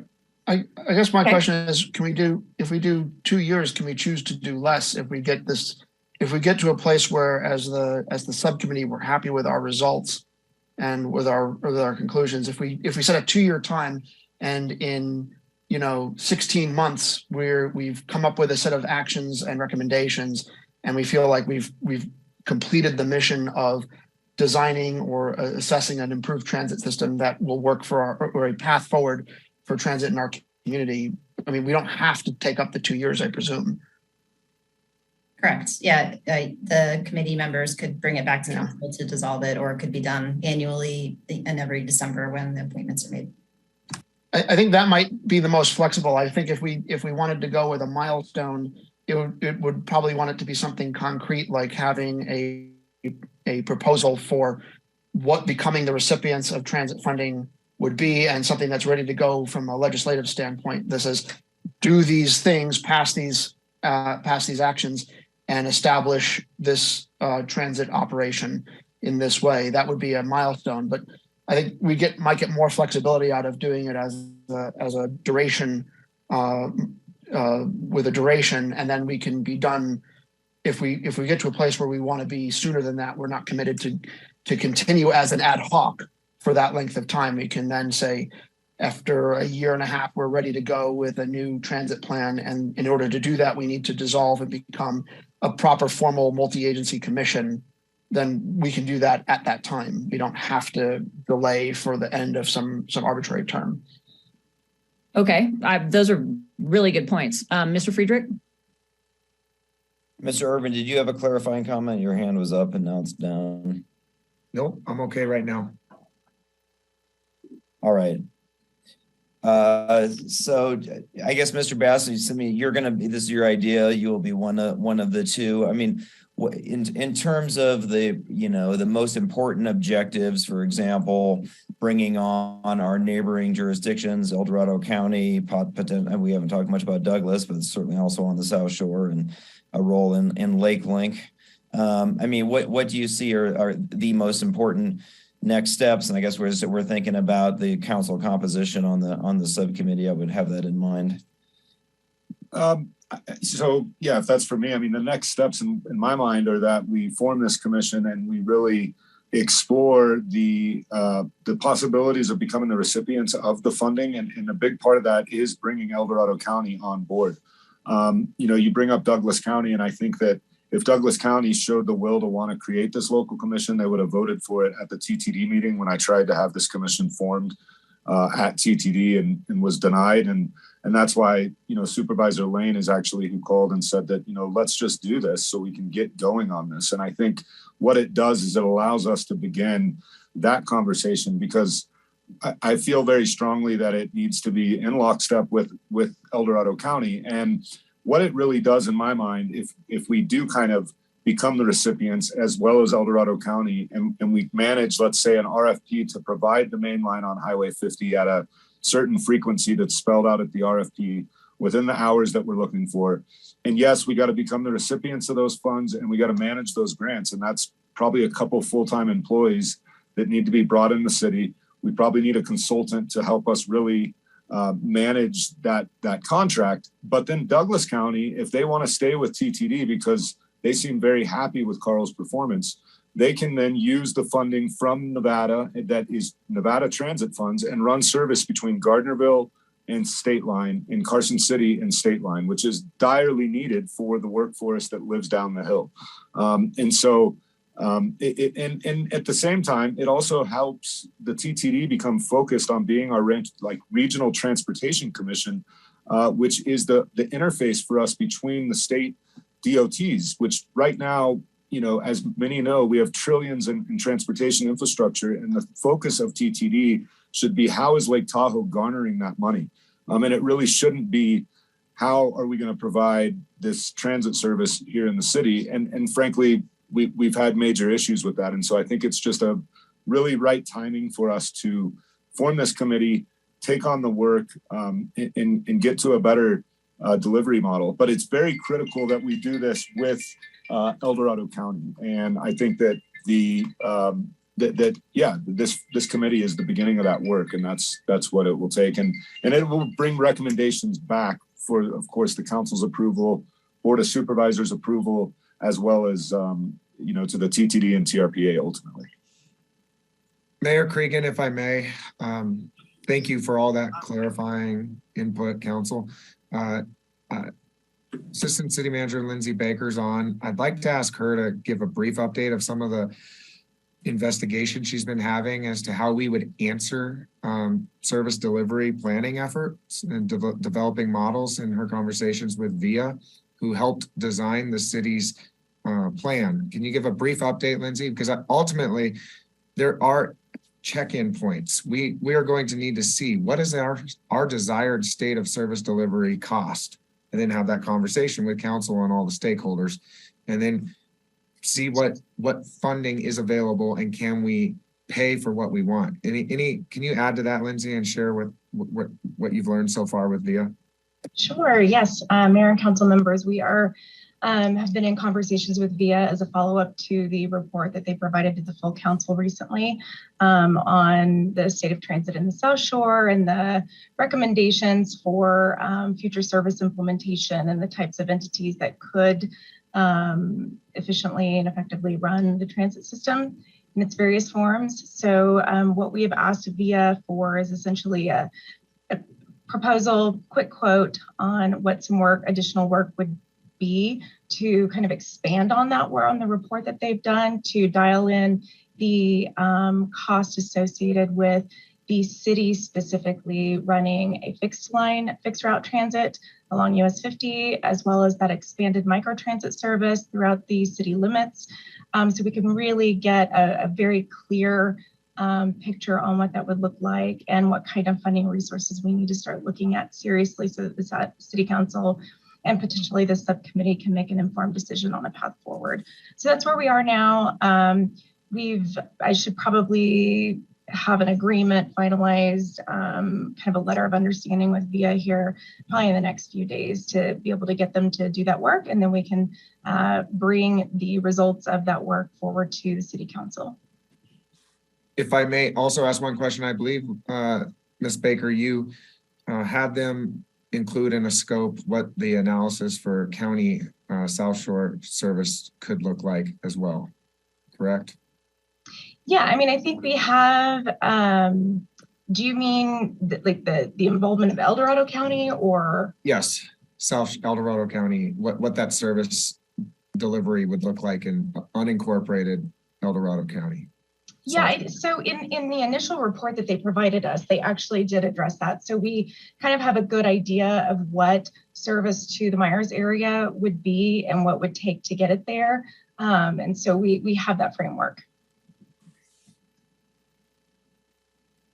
Great. One clarifying question for you, Ms. Baker. I'm curious with you said for us to provide the service, but really we're looking at an outside provider. So the city would really be our role would be being the recipients, managing the grants and paying the RFP. We're not going to try to be the operator in this, what we're asking for the proposal from. I think that's part of the discussion, right? So I think there's a variety of models that we could look at. And, as you mentioned, Councilmember Bass earlier, is the city could run transit. I mean, we could build out the staff and, add folks to our finance department for the procurement and federal regulations that we need to comply with, and look at what that would be versus the consulting model, which I think is in my opinion, the best approach and truly a best practice in municipal run transit services now, it's kind of where it's going overall. I think it would just be a challenge to do that in-house. So I think that's probably what we would look at primarily. But I think the subcommittee, that can be part of the discussion with the subcommittee as well. Right, great. And then I would say the only other thing is about with El Dorado County, maybe looking at the summertime service to Camp Richardson in that area, just because I think that'll be a big interest of Supervisor Lane to see service there for summertime though. Okay. Camp Rich and probably Emerald Bay. Emerald Bay is a whole different animal that we definitely need to address, and that's something that again is a whole, without a doubt, needs to happen, but it's way bigger than microtransit in a way, or than what we can even tackle. It's a state parks issue as well as a lot of other issues that 100% is something that needs to be done, but it's beyond just the city is I guess what I'm saying. If I can, Mayor, sorry. Yes. Ms. Baker, I think this discussion, I think we've tiptoed as close as we can to not discussing something that's not on the agenda. You know, the focus of this subcommittee, this conversation shows the importance of the need of the subcommittee to actually work with our South Shore partners, both public agencies and private sector, to hone in on what service delivery plan we want. So with this conversation, I'm going to just put it out there. I would recommend you set a term limit and not a specific, milestone, because I think the milestone could evolve. There will be a first check-in, and we'll have check-ins with council, and then we'll go to the other boards and commissions and see how much further we can work to actually implement the service delivery plan that we can afford with the monies available. That'd be my recommendation. Thank you for saying that, Mr. Irvin. I was just going to say that I've completely in this conversation turned around from wanting to have a milestone to wanting to have a term. So the 2 years sounds really appropriate to me. Ms. Wallace? I agree. And I think that a good starting point is that VIA study, because a lot of the stuff that we've just discussed is talked about in that VIA study. And for instance, service models to Myers, to Camp Richardson, and even to Emerald Bay, if I'm not mistaken. Ms. Baker. It stopped short of going all the way to Emerald Bay. Okay, I was trying to remember from when I read it. Okay, I know it did go to Camp Richardson though. Yes, I think it went as far as Pope Beach or Baldwin. I can't remember which one is. It was Baldwin. Yeah. Then, because it definitely went to Camp Richardson. But all of that was, and so there will be a little further analysis, because I don't believe it looked really at like what it would cost as far as mainline from a subcontractor. I think it was mainly micro, that they it was analyzed. I think you're right, Mr. Bass, it was micro. Yeah. But it doesn't, they've got so much data, so they just have to plug in different numbers from what it costs to do mainline compared to micro. It shouldn't take them much. But my point is valid, is that we start with that VIA study and we build from that. Yeah. Absolutely. Yeah. Okay, great. So now we've got a 2-year term, and now we just need to decide who the members are. So Mr. Bass, this really is your project. Mr. Friedrich, yes. No, go ahead, Mr. Bass. You asked Mr. Bass, yes. Okay, so Mr. Bass, this is your project, and you obviously will be one of the members of the city council portion of the subcommittee. Do you have a sense of how the makeup of the council could be most effective given the people who are interested in partnering with you on this subcommittee? I think that anybody could do well with it. I think that there's reason for, there is reason somewhat in the work at TRPA without a doubt, because the MPO for TRPA, but honestly, I mean, I would say that anybody could be fine with it. I mean, I know you haven't spoken. I believe you may have. I don't know. I think everybody may have interest. And so it's really a hard situation. I think all of you are very capable. And so I don't want to say, the only thing I will say is that, as we get further into this in the political process of this, the TRPA being the MPO is who is the kind of recipients of the whole region's funding and who does that split. And as much as this very much is going to have a big TTD impact, it absolutely will have a TRPA impact. That doesn't mean, though, that the TRPA rep or anybody needs to be on it, but I just don't think that it's good for the efficacy of kind of the work we're trying to accomplish. If you're looking for someone who is valuable to you at the TRPA, I am probably not that person. Mr. Friedrich, are you interested in being on this committee? I really appreciate what Mr. Bass's points.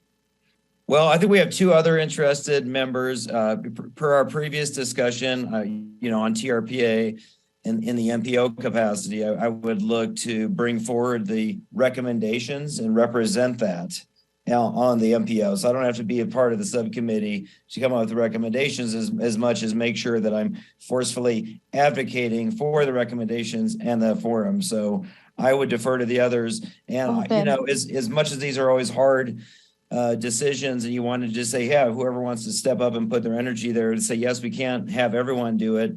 So I guess, I would suggest that given the importance of, that's why I asked the earlier question of getting El Dorado County on board, especially and navigating some of those other partner jurisdiction relationships. As Ms. Wallace said, she and Mr. Bass served together on the 2x2, and she certainly has experience in relationships in El Dorado County. And for that matter, I know in Douglas County, although that's a trickier situation, but nonetheless, one can imagine this evolving to the full South Shore and everyone kind of getting on board with this. So for that reason, I would propose that Mr. Bass and Ms. Wallace team up on this one, and hopefully Mr. Robbins can contribute all your passion and good ideas in all ways possible.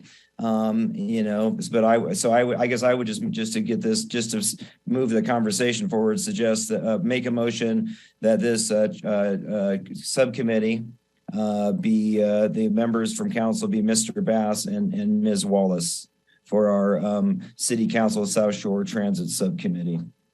For a time limit of up to 2 years. For a time limit of 2 years. Well, I'll second that. Yeah, sorry. I was about. I know it's awkward to second things that are about you. Okay, so we have a motion and a second, and now we can vote. Councilmember Wallace. Aye. Councilmember Friedrich. Aye. Councilmember Robbins. Aye. Mayor Pro Tem Bass. Aye. Mayor Cregan. Aye. That motion unanimously carries. Okay, great. That was a really good and interesting discussion, and it's clear how important this is to all of us.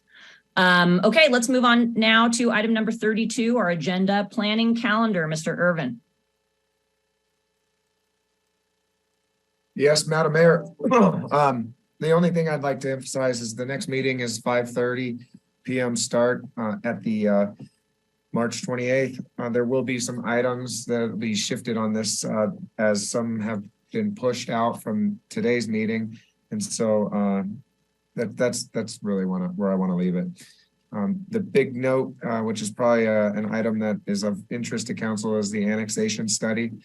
We still have to meet with the consultant that's working on that. And with the delays of this, having some meetings postponed with them the last week or so, that may push out, but we'll more to come on that in the next week or so.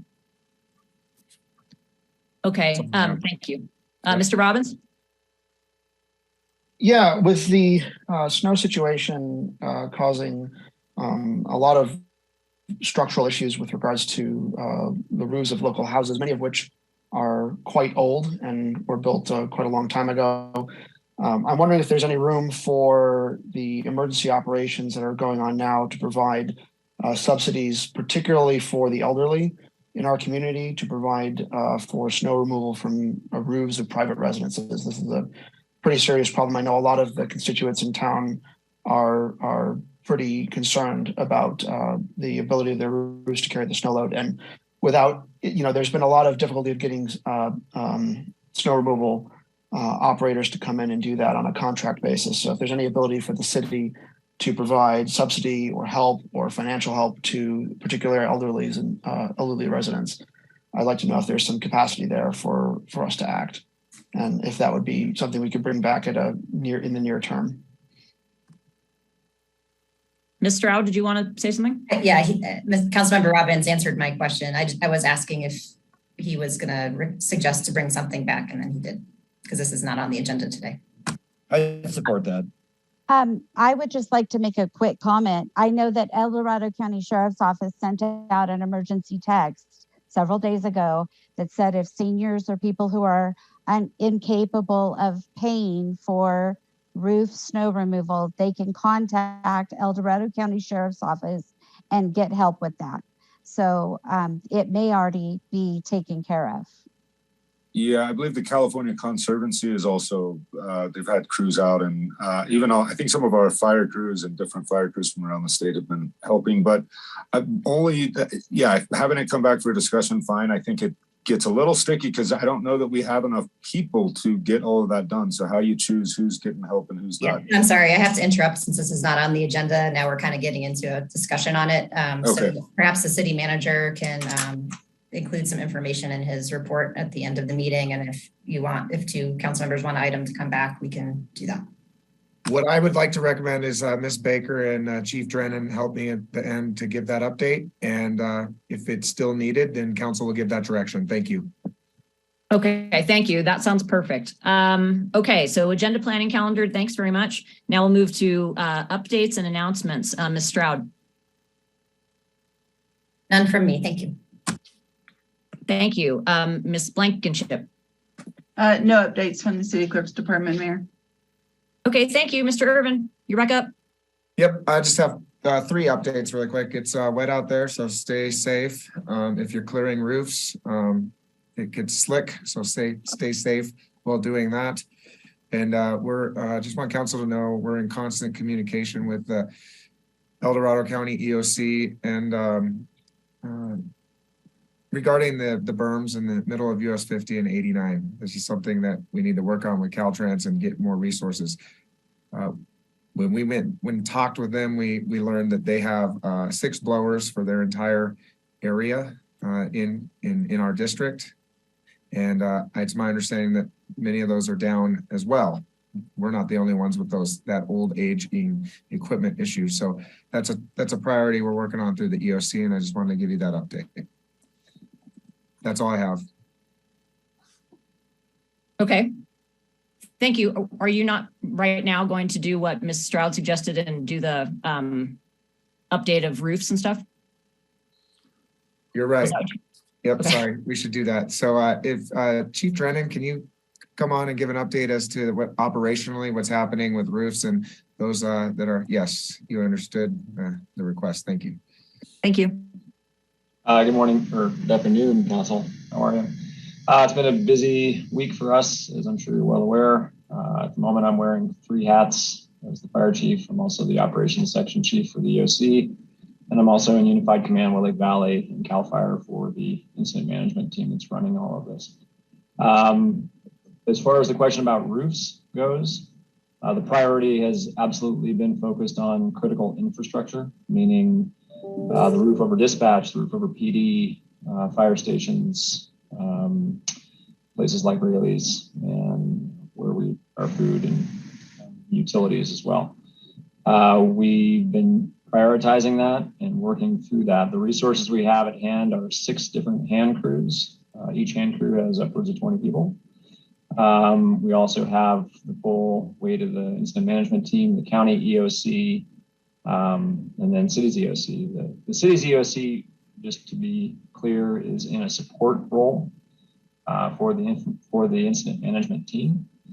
We definitely do not have the capacity, nor do I think we necessarily should, with this current makeup of that incident management team, to try to clear everybody's residential roofs. We're messaging quite a bit to get that message out to folks to clear their own roofs, fully understanding that there are an awful lot of people out there who don't have the ability or the financial means to do that. With the system we have in place, we are going out and triaging residences. We have structural engineers as well as inspectors from the county and from OES from the state. So obviously this is going to overwhelm the resources that the city has, which means we reached out to the county overwhelm them to a certain degree so they can reach out to the state. Coordinating all of those efforts has been a pretty big lift, but we're getting there. The idea being if you just have a simple crack in your drywall, that's probably not going to get a whole crew out to your house. But if you have beams sagging and any other sort of structural load shift, then we're going to come out and take a look. Fire Marshal Kim George has been working in conjunction with CAL FIRE to track as much of this as we possibly can so things aren't slipping through cracks. There's going to be an awful lot of work on the back end once the weather clears, coming around not just red tagging the business, but also all the processes after that to determine how they're going to get back in business, et cetera. I don't have the list in front of me right now, but it's lengthy. Obviously, you know about the 2 Rayleigh stores, TJ Maxx, and several others. We have 2 different gas stations, and the list goes on from there. So that's where we're at right now. In terms of reaching out to other resources like federal resources, I would just remind everyone that there's a fairly hefty, number one, a very big lift with that, both financially and on the support end, trying to find a way to house and feed and get all those folks here. So it's a much bigger task. And at the moment, I would say that we are taking care of the needs very quickly and very efficiently. Thanks, Chief. And I would only add that it's my understanding that El Dorado County Sheriff's text was for those potential structures that show damage. And so that's really supports the Chief's statement on prioritization, the impact.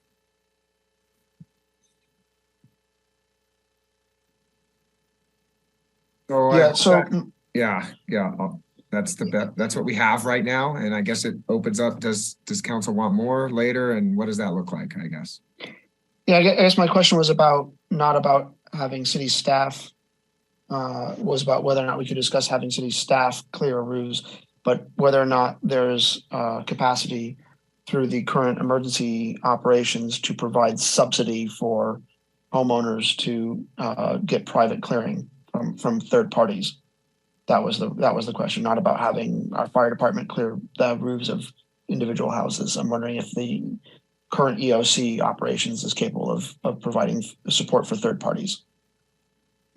Okay, and it sounded like Mr. Friedrich seconded that to come back as a report. Mr. Irvin, does that seem reasonable? It does. That's going to be something that I'm going to have to work on with Chief Drennan for what that looks like and when we can actually bring that, recognizing he's focusing heavily on, it would be, if anything, it would be in a reimbursement role because nothing's going to be in place before this is really needed in my view. Right. Typically an EOC operates in a support function to the incident at hand. And I can see how you might think that there would be some financial assistance there too. That's not typically what it is. It's much more logistical. In terms of the question from Councilmember Robbins, that's absolutely a component of well after the fact for reimbursement, but typically not within an AOC. That would be more like through Cal State OES or FEMA if it were large scale enough. That typically doesn't hit local government at the city level, although it's certainly something we need to discuss, but that's not a normal role for EOCs. Okay, thank you. Thank you for that, Chief. So that real quick question. Yeah. Mr. Irvin, but would it be within our jurisdiction to provide a list of contractors and their rates? I mean, I just know that there are a lot of people who don't have the capability to get up on the roof and clear it, and they're worried about it caving in, and I think there's concern that some people are exploitation or they're paying way too much for it. Is there any way for us to provide a listing, or would we not be able to do that? I mean, just as a resource provision, information sharing. Yeah, that's a good question. Typically in normal non-emergency times, we don't do that. I do think it is something that we could look at providing and sharing, with a caveat that there's no guarantee that these are the costs that those contractors will provide. I mean, they're probably busier now than they have been all year. And or in the past years. And so I guess I would just caution that the list is just a resource and that's it. And they'll have to call and figure out the pricing on their own.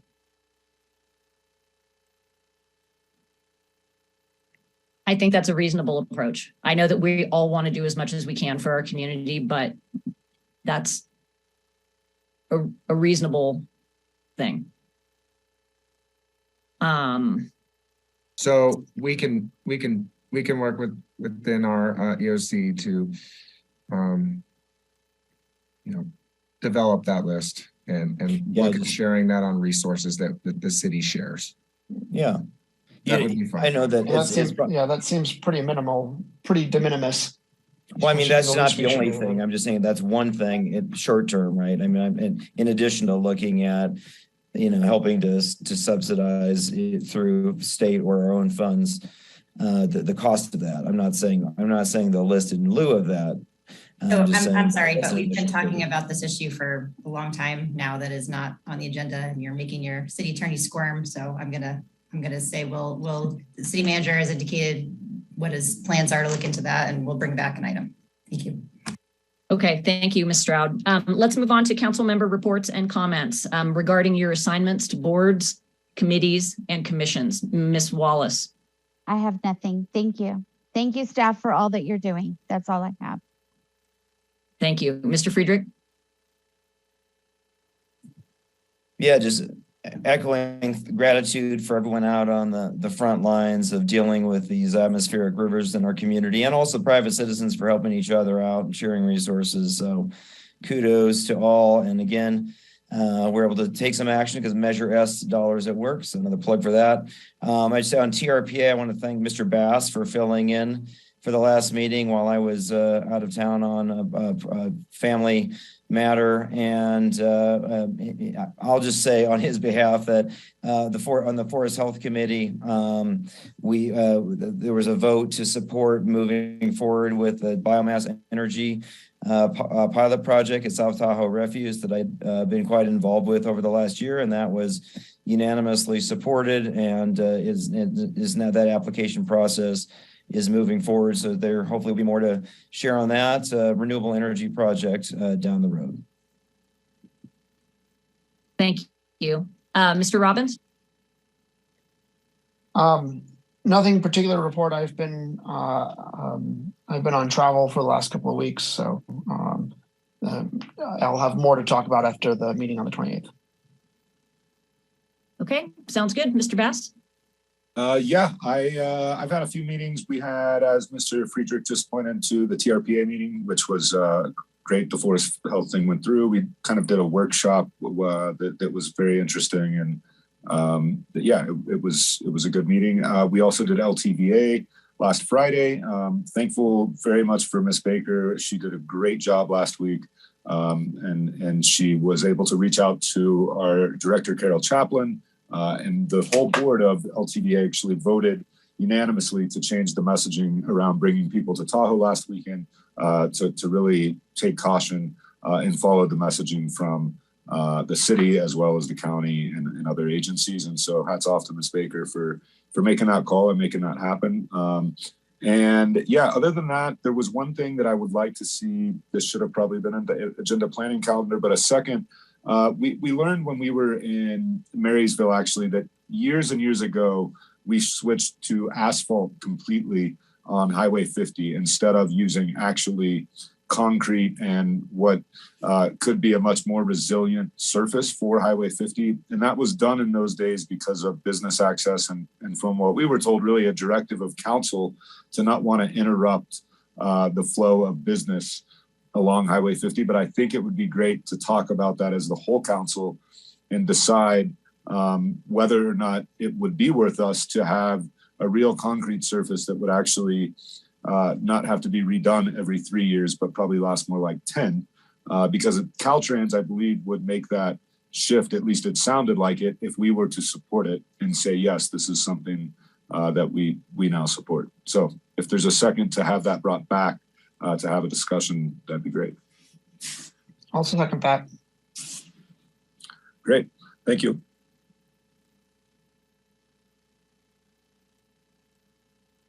Okay, thank you very much. That was an interesting discussion at Caltrans. Okay, everyone's gone. I'm last. We have a Clean Tahoe meeting on Thursday. Thank you. I forgot what day today was. We have a Clean Tahoe meeting on Thursday, and I just want to echo what everyone has said and say thank you so much to all of our staff, everyone who's just working so hard to make our community get through all of this. And we will, once again, this will be another thing that we can check off, another emergency that we all weathered together. So with that, meeting's adjourned. See ya.